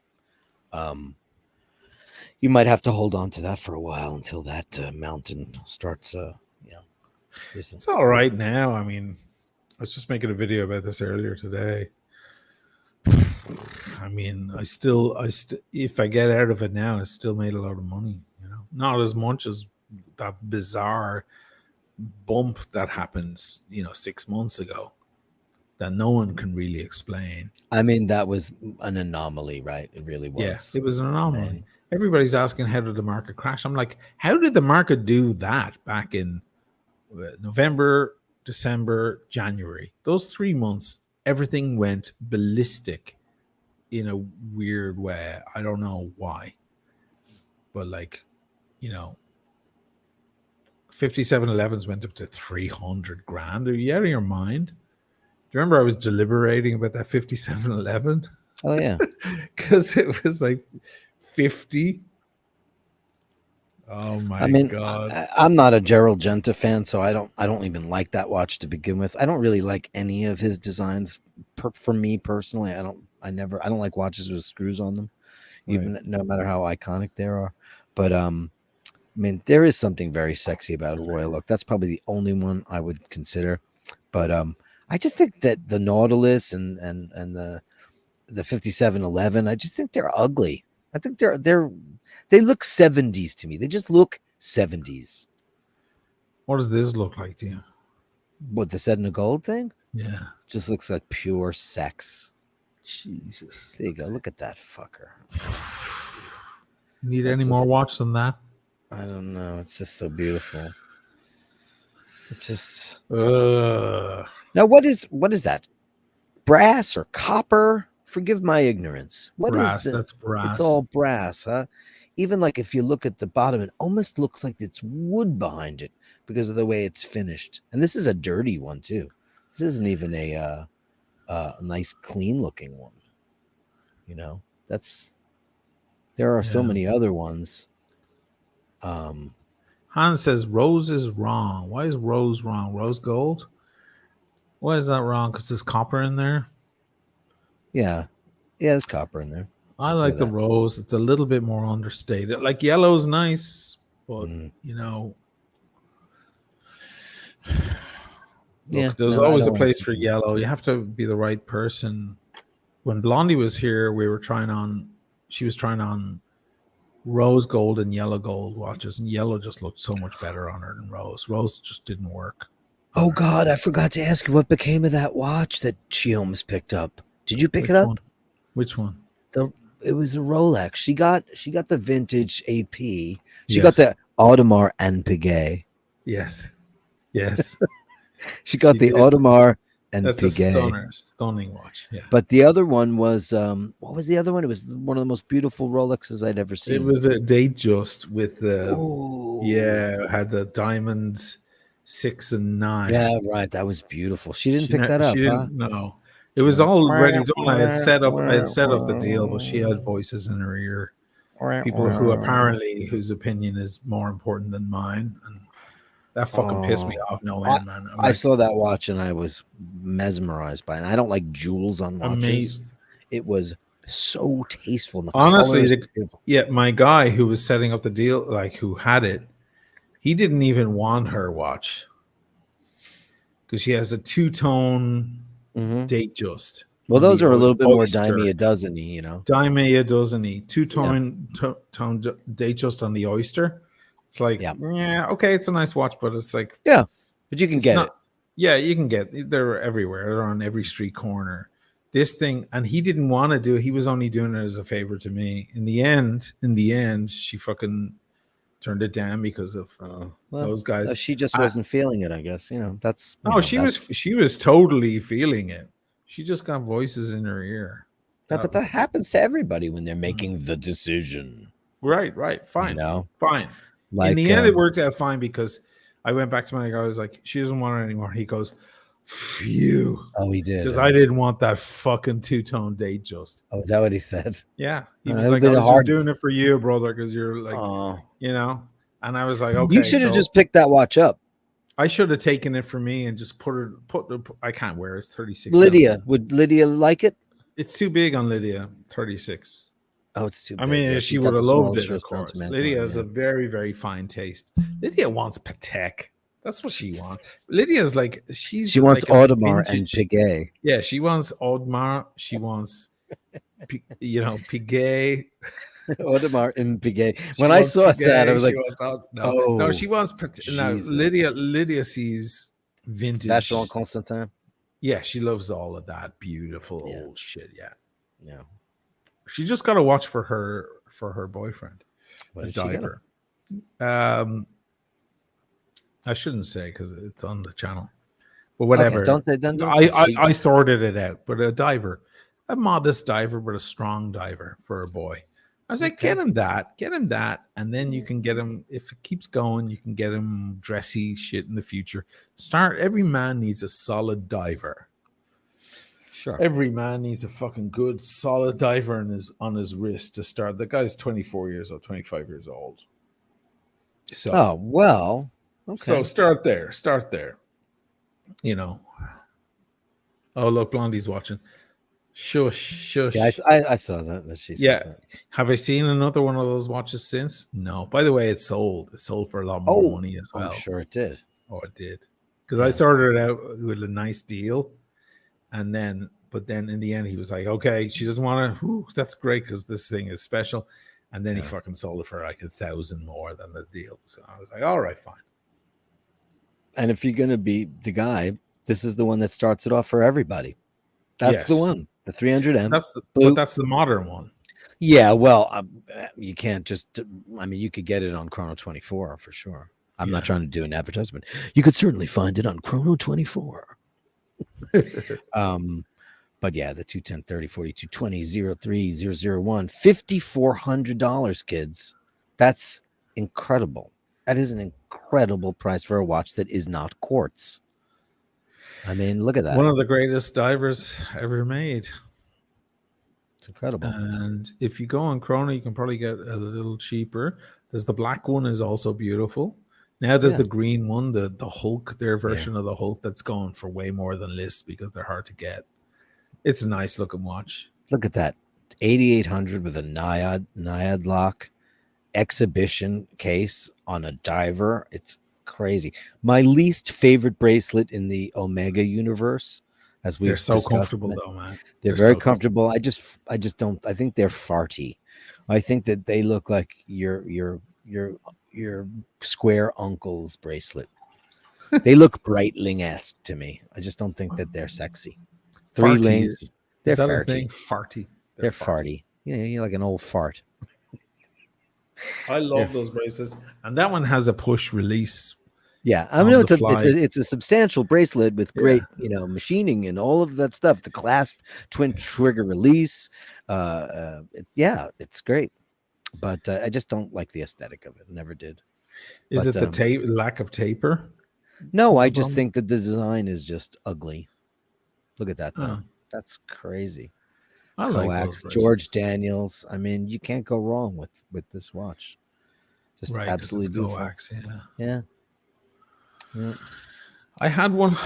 It was one of my earlier videos on the channel. You had one of the new ones. You still have your original. I had that one you just showed. Yeah, you had that for a while. You didn't. And I put it next to the old one. The old one just had it was more classic, more beautiful.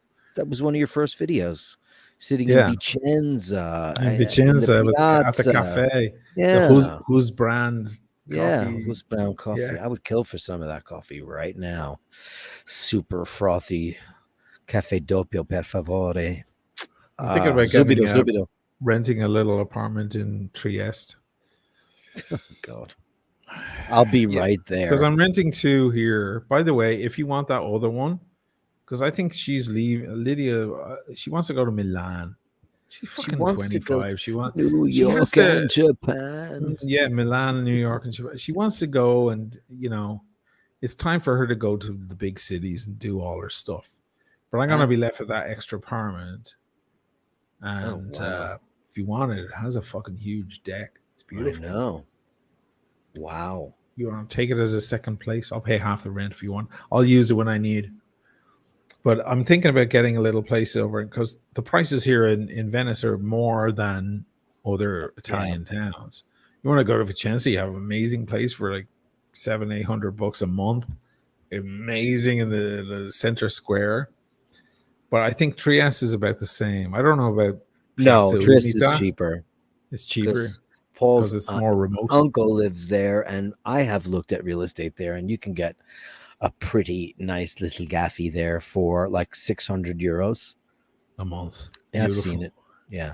I don't know. I mean, listen, it's not Venice. It's a totally different animal. We both love Trieste because it's a special town. I mean, at the end of the day, I love Trieste, but I could never live there because it's a meat town. It is so sausage and meat forward and big bratwursts, and because it's Austro-Hungarian Empire. I love going there. Well, you love the coffee culture, man. I do love the coffee culture. Look at them. You know what I use now? I use Ely pods for my Nespresso. Where do you think they're from? So you could be Trieste, baby. Yeah, you could be in the Ely. They have a boutique there. They have a $350 tour to go to the Ely factory. Now, I love Ely coffee and I love all the house brand. I love all the Italian coffees. However, $350 to tour a factory, blow me. That is absolutely absurd. Yeah, what are they really going to show you? Like, are they going to give you a lot of free coffee for that? We go to Tomaseo, which is the classic cafe right off the water. It's right on the And water yeah, on it's right on the the water. It's end like a of block that away. You could corner get there. killed at that little turnaround right in the front. Don't ever Yes. get hammered and walk over there because that's, Dude, man, I've seen no, so many dude, people for get me, knocked it's over there. Cafe Specky. It's on the Specky, Piazza yeah. Unità. It's in my video, Omega and Trieste. Yeah. It's Yeah. just I've got tons of pictures Specky from means Specky. mirrors. Specky means Yeah. mirrors for all you Yeah. watching, and there's just mirrors Specchio. everywhere. And Specky. that's where fucking James Joyce would like sit and write Specchio. Ulysses. Yeah. He'd sit and write extra paragraphs for Ulysses at that cafe, and by God, like you order 2 coffees, they bring it on a silver platter with panna montata, which is whipped cream. They didn't ask for whipped cream. They just bring glasses of whipped cream with chocolate stuff to pour on it. All like your whole coffee experience is like this huge ordeal. It's beautiful. The Italians don't have that culture. Coffee for them is like a quick thing in and out. It's a rare thing that they'll sit back and have a coffee. They'll do that for spritz time. They won't do it for coffee They won't time. do it for coffee. But the But they do it there, Austrians yeah. have that thing, which of course is what the Coffee as Americans took. confection, coffee as dessert. It's a thing. now. Yeah, sit back couches, Yeah. the newspaper. Loungy, That's what yeah. Starbucks, stole from. You sit back and you spend all day in a Starbucks with your laptop. That's where they got it from these guys. The Cafe Specky is like magnificent.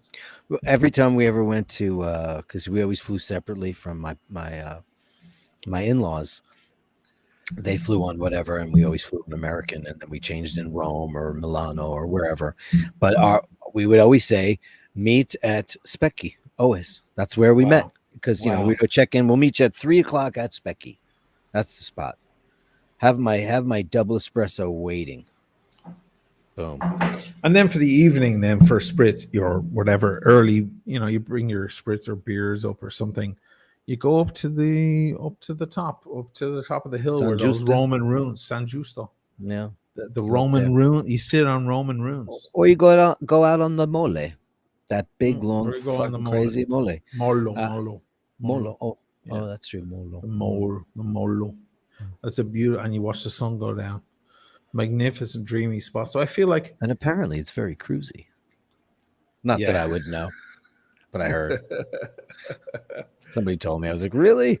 I'm so out of that game. I don't give a fuck. But I really? wasn't. Nobody approached me, but like Lydia was with me, and there was plenty of people talking to her. Oh, right. You said that. Girls were checking her Girls and everything. Right. Yeah, it was Isn't very that crazy. Yeah. funny? She was like, she got a few numbers out of that. I was old man by himself filming.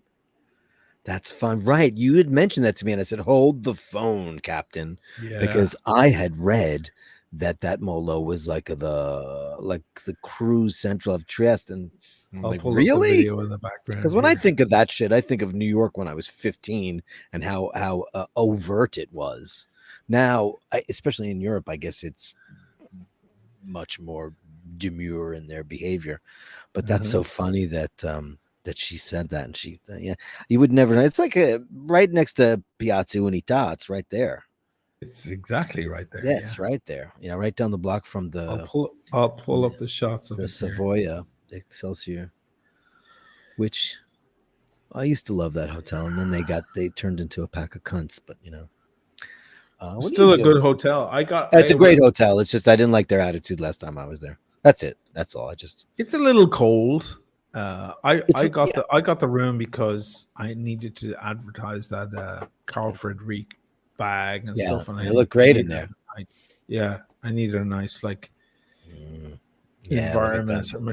There it is. How fantastic! Look at that. So the mall, that's the Piazza Unità there. Anybody who hasn't seen this video, it is the largest piazza in Europe. I did not know that. I thought maybe Lisbon might be. Lisbon's huge. Yeah. And Lisbon is 3/4 just like it. One of its edges is exposed as well. That's one of my Easter eggs, but I'll come back to that. Anybody who spotted that Easter egg in that video, of a few of them.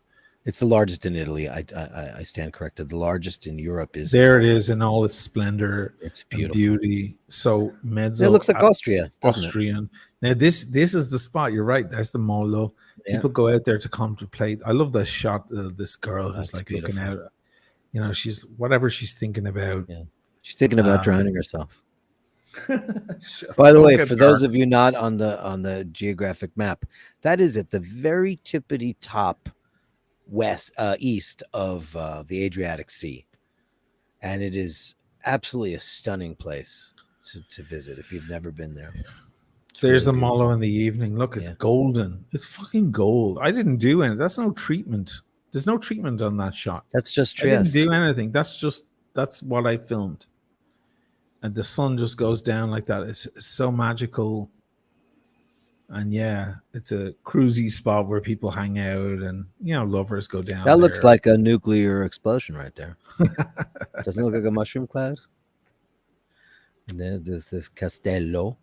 That's the Borghese. Castello, yeah. The Borghese, right? That's what it's called. Trieste. No, I don't know if it's Borghese. Castello.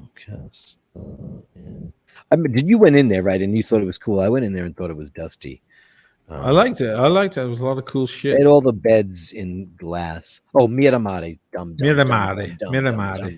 Miramare. These are all Lydia's. These are Lydia's shots. Look at these. Those are shots. beautiful. They're fucking Girl's great. got an eye for framing, she doesn't does, she? Yeah. This would be great with some music right now. Oh, well, I can put up the music. You want to hear it? There you go. Skeleton hands. That's Lydia's best shot. That's absolutely outrageous. That's her best shot she ever took. That's up in San Giusto, right? San Giusto, yeah.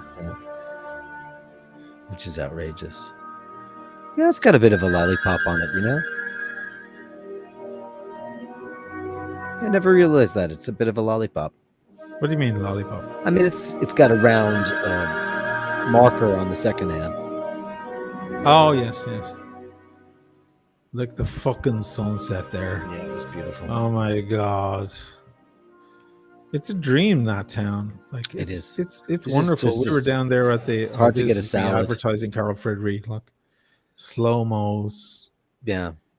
There's her carrying her equipment. Look at her It's a great town. monitor on the top. These are beautiful little piazzas and so on that are on the way up the hill. There's tons of little small stops where there's restaurants and bars. Yeah. Oh my god! And there's one characteristic of the town that you don't see in other Italian towns, and you know what that is? What? They immediately remove the graffiti. Oh, really? Because they're awful with that. In Italy, there is so much political graffiti and stupid. All graffiti is stupid to me. I don't buy it as an art or anything. I think it's all dumb.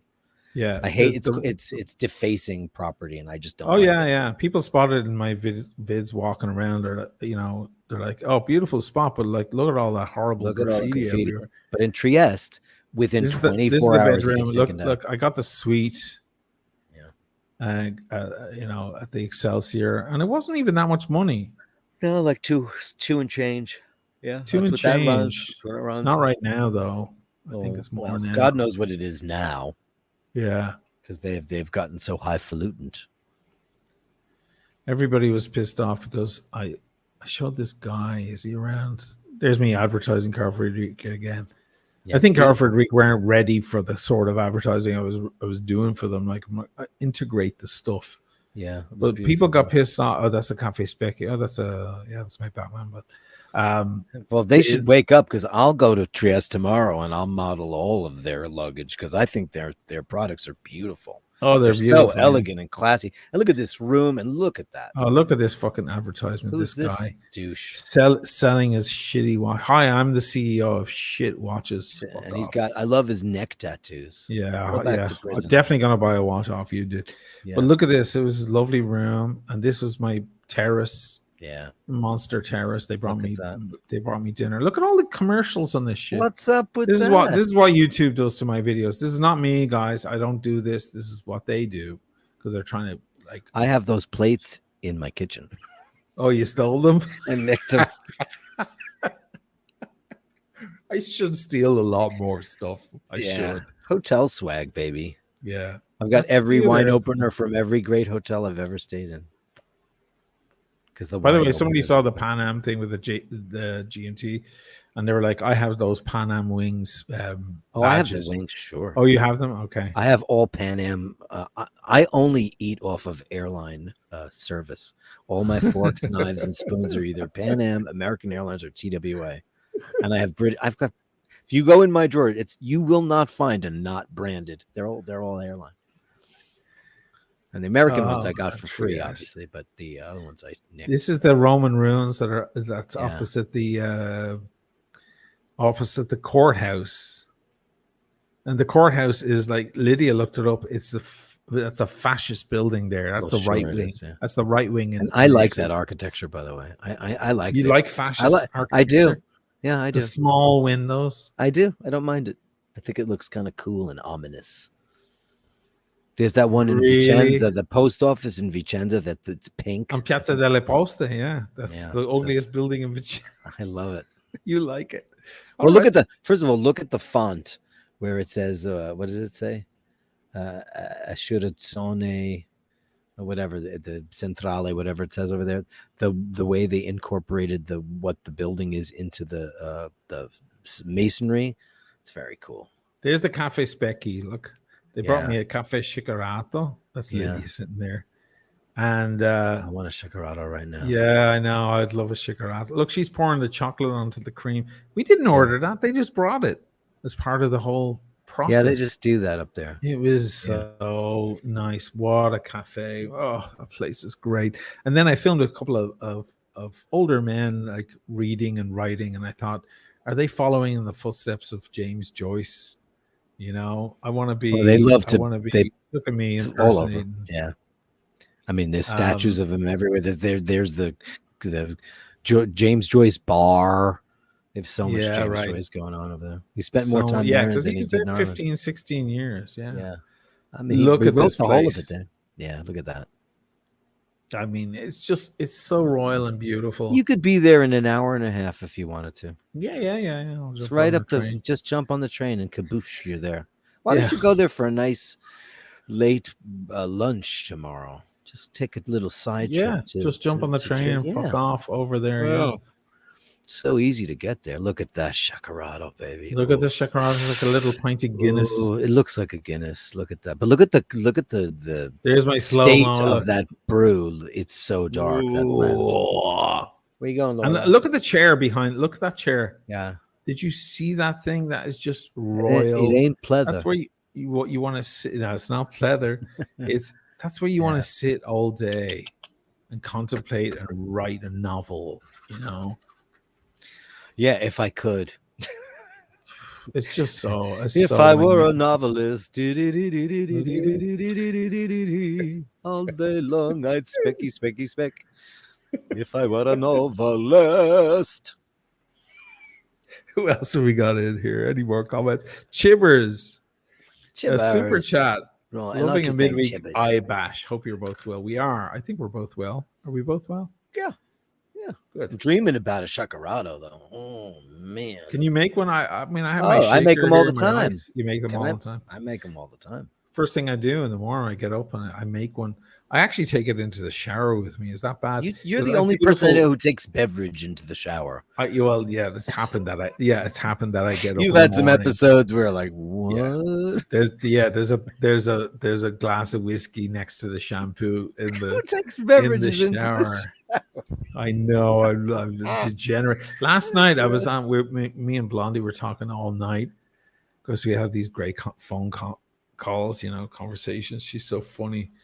And I was drinking a little, and which I should not be, but whatever. So then she's like, "Your hair's getting a little long." I was like, "I'm gonna fucking cut it right now." I got in and cut my hair right there on the phone. Can you see my hair's cut? Yeah, it looks good. It would be 3 inches higher. Right. I got in and cut my hair, so I got up this morning. There's like bottles everywhere and crap all over the place. I'm like, oh, did I smoke a cigar? What were you drinking? I had a little scotch, I have to say. Oh, you're not. I'm not supposed to be doing that. I know. You're a very bad Blondie. Blondie's a bad influence. She's a Bad bad influence. Blondie. But I'm gonna have to have a word with you about my friend Oisin. He needs to be off. look, she said the it was sauce. poofy. It was poofy. Do I look better Yeah, now? I know, but no scotch for him. He can have the red wine. He can't have spritzes. This is temporarily. This is No, he I needs can't, to be yeah. on track. No Yeah. hard booze. No, I can't. I No, can't no, be no, doing no, it. no, Sheen. No, No, no, no, no, no. No whiskey. No, no, no cream puffs. No, no, no. I don't No. have cream. No, no, no, no, no, no, Sheen. No, no, no, Johnny Walker.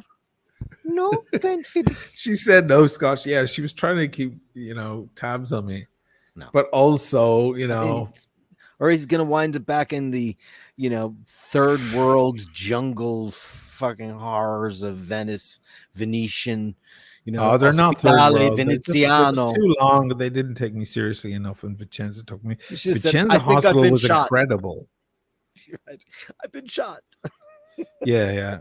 Vicenza Hospital was unbelievable. I mean, I've been there before, but that place is futuristic. When I posted, I was so mad, and I posted something on Instagram, and all the American lads were jumping on the opportunity to talk about socialized medicine. I was like, nah, don't do that. That's not the problem. You think there aren't bad hospitals over there too? There's bad hospitals everywhere. It sucks here too. The Vicenza Hospital was unbelievably futuristic and incredible. But I'm gonna wind up back in because my problem ain't going away. I don't know. It'll go away if you take care of it. If I take care of myself, I know. First of all, you should probably do a cleanse. You should probably do a 7-day cleanse. But I've been cleansing. You say I lost a little weight. I haven't been eating heavy food or anything. You're not allowed to. No, steak is fine. Steak is fine. It's lean steak. That's fine. No, it's anything fried, cakes, anything. I'm not a big cake guy anyway, but sometimes it happens. And anything. I had some salmon one day and I suffered because it's fatty, very fatty. Yeah. Well, you were eating all that fried shit. I was eating fried fish because that's a very summery dish to have. Lido stuff. Now I just want to look at. I just want to no, Sean. I just want to look at Trieste. Trieste is great, and there's a shot of the Rolex AD coming up. I think that's me. Fucking 2 years ago, I looked exactly the same, right?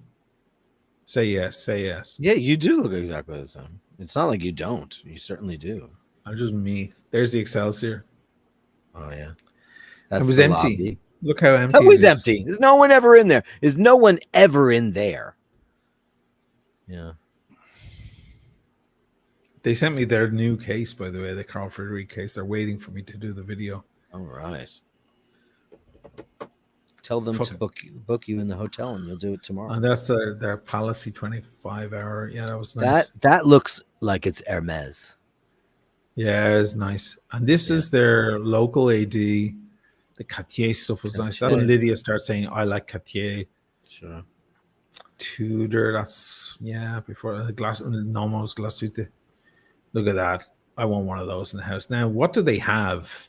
Let's look at what they have 2 years ago. So that's a big Yacht got a bunch of Ticket Justs, and they've got the Sky Dweller. The two-tone rose gold. No, not two-tone, but the rose gold Yachty. Yeah. That's a 37 mil Yachty rhodium on the right, and a couple of date justs on the left. Yeah, be hard to even see that shit now. Oh, look, they have a solid gold. Oh, they have a gold bluesy. Look at that. Yeah.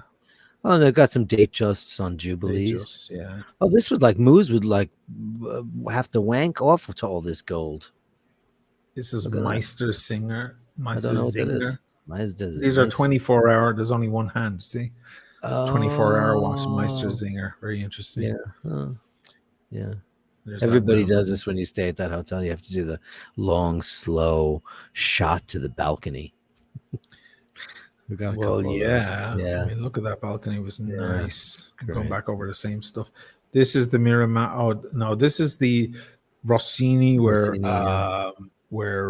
look at those old windows. And very beautiful, old, shattered old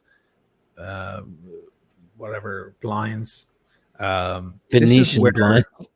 yeah, this is where, yeah, this is where James Joyce he'd sleep with a lot of women. Like he would, he'd Get very drunk. get very drunk and be brought home by women in the Jewish ghetto. He would spend all his time in the Jewish ghetto over there. Not a ghetto, but the Jewish ghetto here is in Venice. It was the Jewish ghetto there, though. It But was. yeah, it was a Jewish quarter there. Yeah.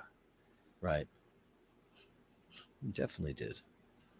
There's another commercial. Thank you very much. Fucking YouTube, man. You're shameless. I swear to God. Like they don't have enough money now. And this is the taxi driver. He had a two-tone bluesy. Look. Wow. On the back of the taxi going into the Miramar. I'm like, look at this guy, taxi driver. And people were writing saying, how does a taxi driver afford a watch like that? And I was like, you know what? You don't know how these people live. They're very frugal. They save up their dimes. And this is the Miramar, the gardens of Miramar. Beautiful. Absolutely beautiful. I couldn't record myself speaking out there because I lost an audio adapter. Then I spent like a whole day looking for the same adapter in stores around the place. I lost it on that gravel those people are walking on. I couldn't find it anywhere. It's like looking for a needle in a haystack.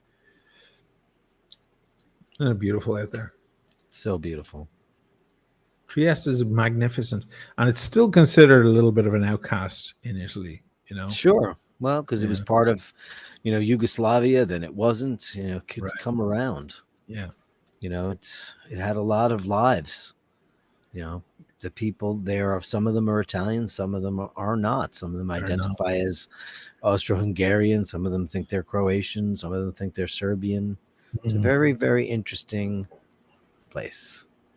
Yeah, it's nice. In the old Omega. Love that watch. Still a classic.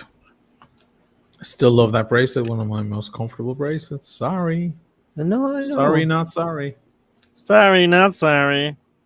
Look at that thing. There's the Miramar. Beautiful.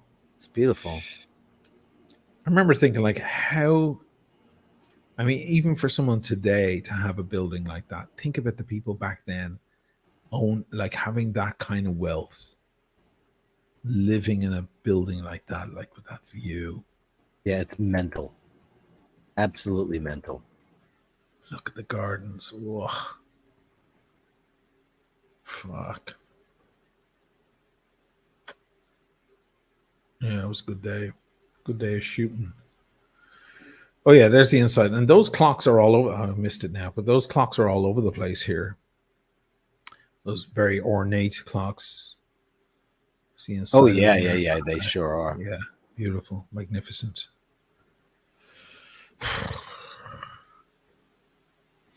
I did all this stuff without a stabilizer or anything. I was winging it. You're just winging it. Well, it was early days. Early days, yeah. Just a little bit of camera shake going on. Yeah. And those mattresses were probably just like a wood. Yeah. The marriage chamber. Look at that. Like how that's beautiful. You watch people come into the house, look. Yeah. And you have dragons looking down to see who. Or you throw, the woman you bedded last night, you throw her to her death. Well, I imagine, yeah, right. I imagine that's terrible. You're dark today. I imagine like that the glass probably wasn't there before. There was no glass there. There was no glass there. No. It was just a way to shout down, go get. No, there was a lion down there. Yeah. To eat her. To be ripped to shreds. Yeah. Like when you take a the views out the window. Look. Yeah. It's a nice gaff.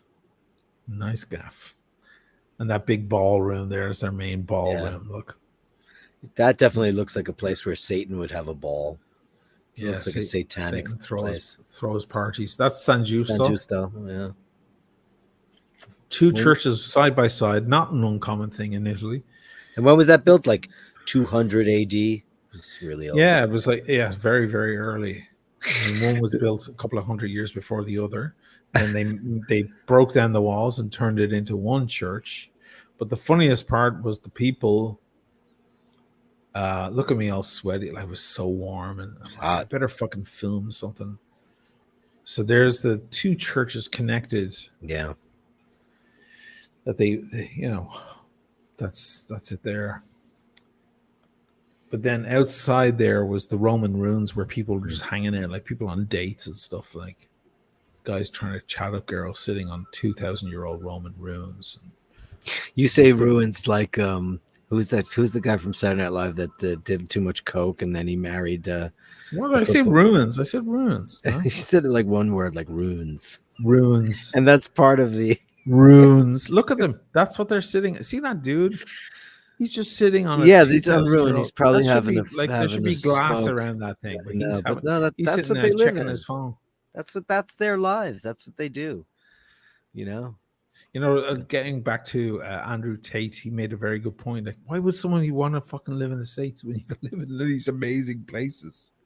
Like, he's in Romania and there's amazing architecture. Get away with everywhere. beating women and hostage. He's not there for the architecture and he's there for the beating of the women. Right. He's there because he can chain women to his radiator in the basement. That's why he's there. He thinks of hostel and like he probably wanted to go to Bratislava, but they wouldn't let him in. It's like, oh, not you, dude. You're too fucked up. Look, all these friends are hanging out. Look for beers. They all brought up beers and smokes in the evening, sitting around on the ruins. Like, there's the hills of Trieste. Where I said that's Lydia's shot there. I was like, that's the heaviest fucking seagull in the world. He's like, pretty funny, weighing down the head of that dude. And look at that's the classic scene. And there's a great shot here. I hope it. Did I put it in? Oh, I did.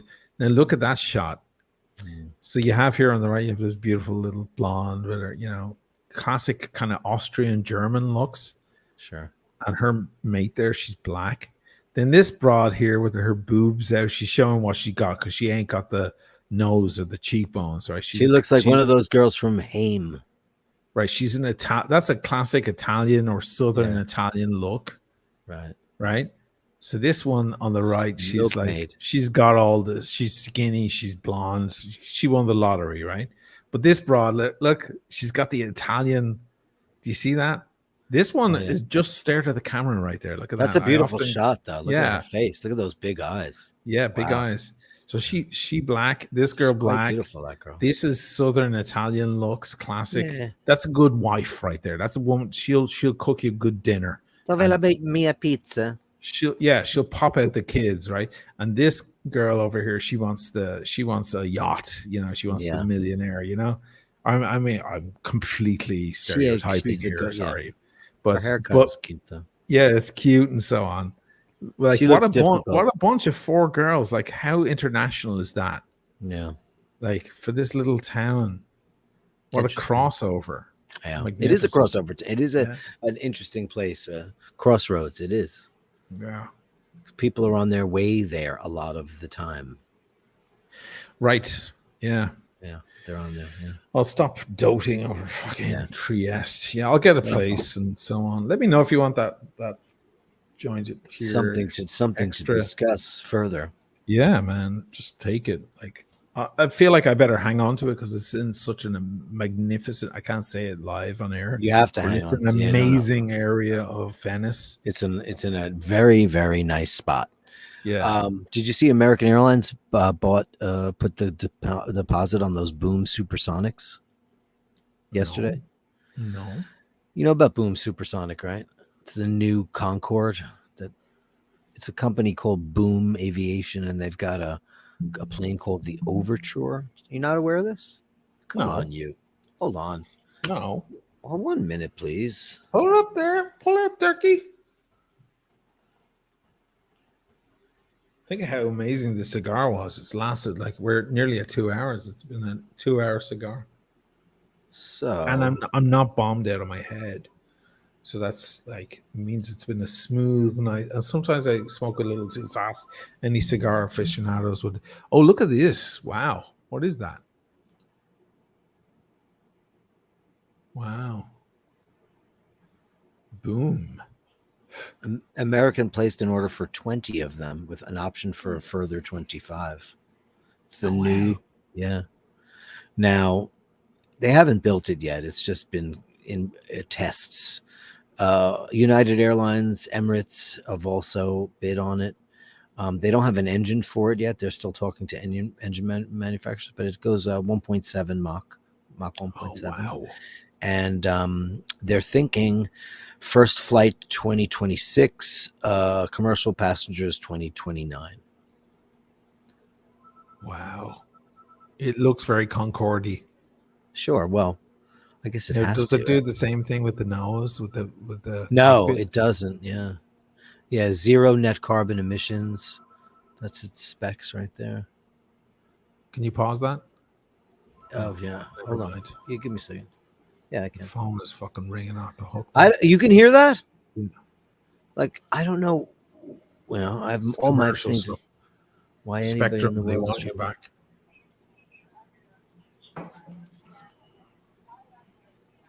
Oh, never mind it. It doesn't matter. Can we see the specs? Yeah. Just let it play, and no, you went past it now. Oh, there it goes. There we go.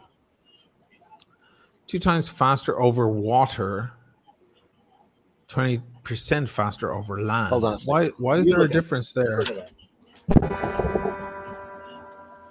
100% SAF. It travels at 60,000 feet? Really? Is that legal? I mean, I guess it must be legal. Shit. 60,000 feet, there's nothing happening up there. Once you get over 50,000 feet, by the way, guys, there ain't no turbulence. You don't feel it. There's a reason why Air Force One flies up there. It's because it's super smooth. Us grunts, we have to fly at 35,000 feet, and we have to deal with that turbulence every now and then. You get reminded you're in a, pressurized fuselage. Nose to tail, 201 feet. Wow, this is going to be great. You know what? Okay, so I'm just looking at. You have your headphones on, yeah? No, you can't hear me. That Yeah, was I'm my just looking at the sister specs. magically getting through. I had everybody on block, but not my family because. Oh, is shit it could okay? happen. Do you have an Oh emergency? no, or it's fine. It's fine. It's fine. Okay. No. I'm looking So- at this. Why is it twice as fast over water and 20% because over they're not land? allowed to go faster over. Oh, land. because of sonic boom? Yes. Oh, fuck. Well, the scientists have determined that there is no way to not do that. Oh, wow. There's no way to overcome sonic boom, and that's now. 100 years from now, they'd be like, imagine those guys didn't know how to get rid of sonic boom. We'll just keep going higher. Did you notice its cruising altitude is 60,000 60,000 feet? feet. I was on an American Airlines flight one time, and they told us that we had to go up to, because of some sort of situation, we had to go up to 48,000 feet. And we went up. And I mean, we didn't feel anything on the plane. We were just informed that we had to go up to a new, like where Air Force One flies and so on. It was the smoothest flight of my life. Oh, it gets so smooth. The air's so thin. Yeah. Oh my God. Yeah, This that's thing good is a stuff. 60,000. 60,000. Most of them up. Concorde did the same thing. Concorde was 59,000 feet. I don't know if it ever went to 60. Probably did. And it was a bit faster, but it was also a dirty bird. This is a 0 net carbon emissions. I don't know how they're doing that, but obviously it's got to be a way. But so American placed a firm order with a deposit for 20 of them and options for 25. Can you press more. play again? Yeah, sure. One moment, please. Just want to see more of this video. Yeah, 2 screens going there. I do. Nice. Looks a bit retro. That's the first class. Yeah, that's nice. Look at the size of that window. The window's huge. Yeah. And the screen's big too. I mean, you're only going to be in that bird for 3 hours, wherever you're going, 3-4 hours tops. I think it's San Francisco to Tokyo in 3 hours, 50 minutes. Oh my God. Yeah, it's New York to London in 3 hours. Same as the Concorde, or a little faster. No, the Concorde was faster. Concorde, you could get it in 2 and change, right? I think. Well, Really? I mean, I think they listed it at 3:15, but it regularly did it at like 250, and then there was some record. It was like 235 or 240. They hit a jet stream, and as you know, you've been on flights where you just catch a jet stream and you get there so fast. Paul was on one of the shortest non-supersonic flights.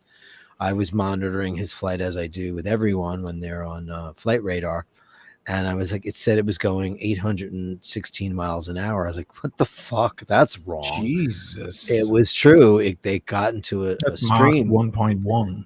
Yeah, they got into a stream and they wrote it. And he even said, ladies and gentlemen, we're going to get there really early. And they landed at 5 o'clock in the morning, like 4:50. So they got there in 4 hours and change, 4:45 from New York. Wow. Yeah. Jesus. 777-200. Which is just like, us talking porn talk because we like planes and stuff. But then you wind up, you're there and you're like way early and there's no taxis. And that's exactly what he said. He said, we landed and there was no services. We couldn't get a gate because there was nobody working. Nathaniel was saying the record is SR-71. Well, of course it's. Well, we're not talking about that shit. Blackbirds. Yeah, that's go on you like with your Blackbird. That was the first plane to go supersonic without afterburner, right? Don't get us onto that, Nathaniel. This is our wheelhouse. Yeah. We're gonna get crazy about this stuff. We love this stuff. Wow. You think how old the Blackbird is, though? Do you think about how long it's been in existence? Yeah, to show you we've come nowhere.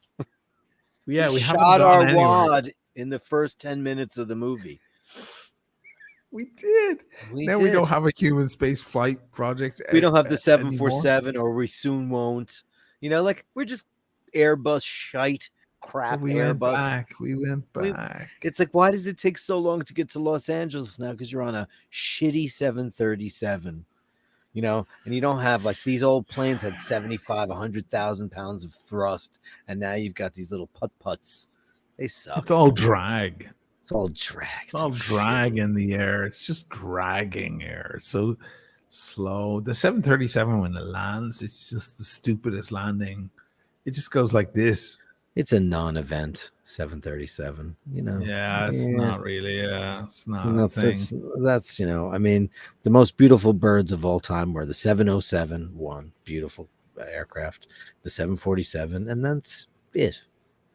The A380 looks like a whale ate another whale. It's another. I've never been on one.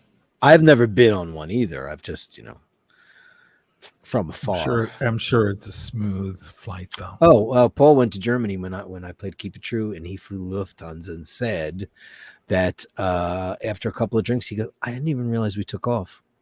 Oh, it just yeah. He goes, I didn't even realize it because he had a couple of loungy cocktails and then settled into his seat. And the next thing he's like, oh shit, when did that happen? He said, just fell asleep. He always sleeps on planes. I'm not a plane sleeper at all. I like the amenities. I like the stuff. I want the stuff. What movie is that from? I don't care about the money. Just about the stuff. I don't know what that's from. The Jerk. A film I haven't seen in a long Bernadette time. Peters says that when he loses his money, she goes, I don't care about the money, just about the stuff. The Jerk. I want my remote control. Yeah. He takes the remote control. A poor black child. If you watch that guy, it's a genius, and the shit he gets away with is amazing. Comedy, you should be able to get away with anything in comedy. Unfortunately, you can't. Those times have changed. Now you might get slapped. You might get slapped. Well, what if I'm in Romania? Yeah. No one in Romania can get away with saying no women one should will stay in hear the kitchen. You scream. Yeah, no one can hear you scream. There you go. Romania. In Romania, where Andrew Tate is walking around with his cigars and his muscles and his attitude, no one can hear you scream, ladies. So gross. Stay away. And Le Carré, MD-11. the MD-11. Yeah, I liked the MD-11. You know, all pilots hated it. It was had a lot of hate from all the pilots. It really was just an upgrade of the DC-10. It was after McDonnell Douglas and when they merged. It's really the same plane with a glass cockpit, and they didn't like the way it handled. So most carriers got rid of it. It does exist, and Federal Express has the largest amount of MD-11s in service right now. That's where you'll see them all. They're all with FedEx. Oh wow, So interesting. yeah. Okay, we are over 2 hours, so we're gonna wrap it up. That's our first Wednesday night, so it's bi-weekly eye bashers. I'm still wearing my moon botch. Oh, you still wearing? How's it? You loving it? Yeah, I mean it works great. It's been great. It's been submerged a million times. I don't think I've only taken it off. Yeah, let's have a look. Yeah. It's my moon botch. So it's just been your trusty daily wear. I've just been beating it up every day. No scratches, no dents, no broken anything, nothing. It's just been no problem with the water. No, none. Exposure, nothing. No. Wow. No, I wore it in the shower too. Wow. Just to see. Nothing. Just to see. Oh, that's fine. Wow. No, I mean I didn't dunk it in a glass of water and let it sit there for a while. I haven't done that. But no. But I showed you that picture. I was cleaning out a big jar. Right. Like a giant jar that you keep like some batched liquors in. And I was submerged in soap and water up to here. Nothing happened. Wow. Yeah. Pretty good. And it's not even the real thing. It's not even the real thing. It might even be better than the real thing. Even better than the real thing. Even better than the real thing. Anton Corbijn. I always said Anton Corbin. It's Anton Corbijn, like Rebecca Romaine. Anton Corbijn. IJN in Dutch is yeah. Did you always say Anton Corbin? I think we all did. Corbin. Yeah, it's like people who say Neil Peart, and it's Peart. Peart. Rest in peace. It's like people who say Phil Lynott. It's really Phil Lynott. Lynott, yeah. That is really how you say his name. Lizzie. Everybody says Phil Lynott, and there's a movie coming out about him. Let's hope it doesn't get the Freddie Mercury treatment. Let's hope it does the business, because people need to know about Phil. But let's hope it's not. They don't turn him into a Disney character. My guess is they will. My guess is they will as well. You know, they all become James Joyce, don't they? The most famous black Irishman. Yeah. I'm gonna give people a shot of my yeah, because I know they've been eyeing it all night. She pretty. She pretty, right? She pretty. I keep going back to this watch. It's just fucking, it's great.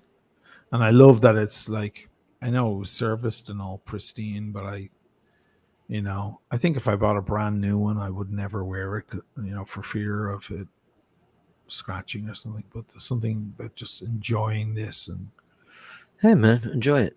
Yeah, it looks beautiful on you too. You wear it well. Thank you. You do. Yeah, it takes a certain amount of balls to wear a watch like this. But you can wear it if you're in Brooklyn too. You just won't know what it is. You just be like, my girlfriend guy, I fell off a truck. I'm depending on people thinking, oh, it must be fake, because he's wearing like crappy shorts and a t-shirt. You should go to Noob Watch and you should buy the exact replica of it though. Are they good?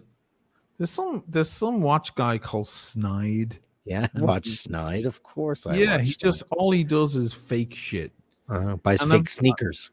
I've seen all this stuff. I'm like, whoa, wow. Yeah. Now some of the replicas are gold plated, like they're expensive. That's shitty though. I mean, listen, if you're gonna buy one of those noobs, get a steel one, because I mean, there's nothing worse than gold plated shit. Because eventually it's not gonna have the same luster, right? And it's gonna fit. It's gonna come off eventually. Right. Things have to be replated. You ever watch plating? It's magic. It's how absolute. Do they do it? I don't even know how they do it. Okay, so the guy, one of the guy, there's a guy that restores old watches, and he plates it, and he takes the metal and he puts it in this water, and where there's electricity that goes through it, and he puts the metal in there, and he throws the raw plating, the gold or rose gold, and it just goes like this. Ready? It just goes instantly, attaches to the metal. Is it like osmosis or something? Sort of. Russell C, stop flashing, bro. Just because you said it, I will. Yeah. If you look up how they do it, it's just unbelievable. Yeah, it happens in a nanosecond. It just goes. Wow. Ions. Yeah. Oxidation. Yeah. It's outrageous. So yeah, I wouldn't suggest you get that, but anyway. Oh yeah, so I got a copy so I can wear the copy. All right. Keep that in the safe. Oh, here we go. Nathaniel is the man. Not osmosis, electroplating. He said, is it like it? Yeah, it's electroplating. Yeah. Electroplating. It's two electrodes on one side, and then he has it on like a.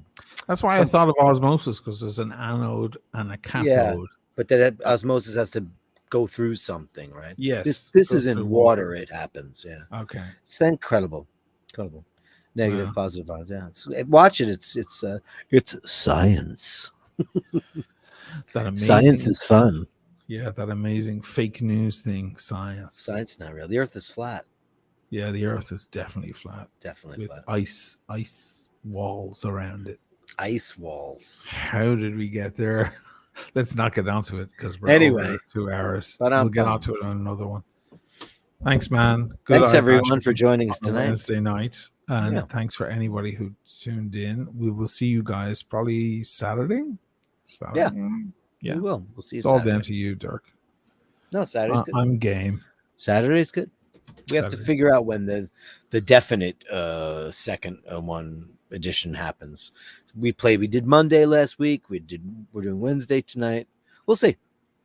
Which night you guys like. And then Saturday could be proper bashing. Yeah. We can take it up a gear, or something, because it's Saturday night. Everybody's loose. This is a Saturday night. SATURDAY night. Cheers, chibbers. And thank you, fellas, for tuning in. And we shall talk to you very soon. Till the next bashing. Bid you all farewell. Good night.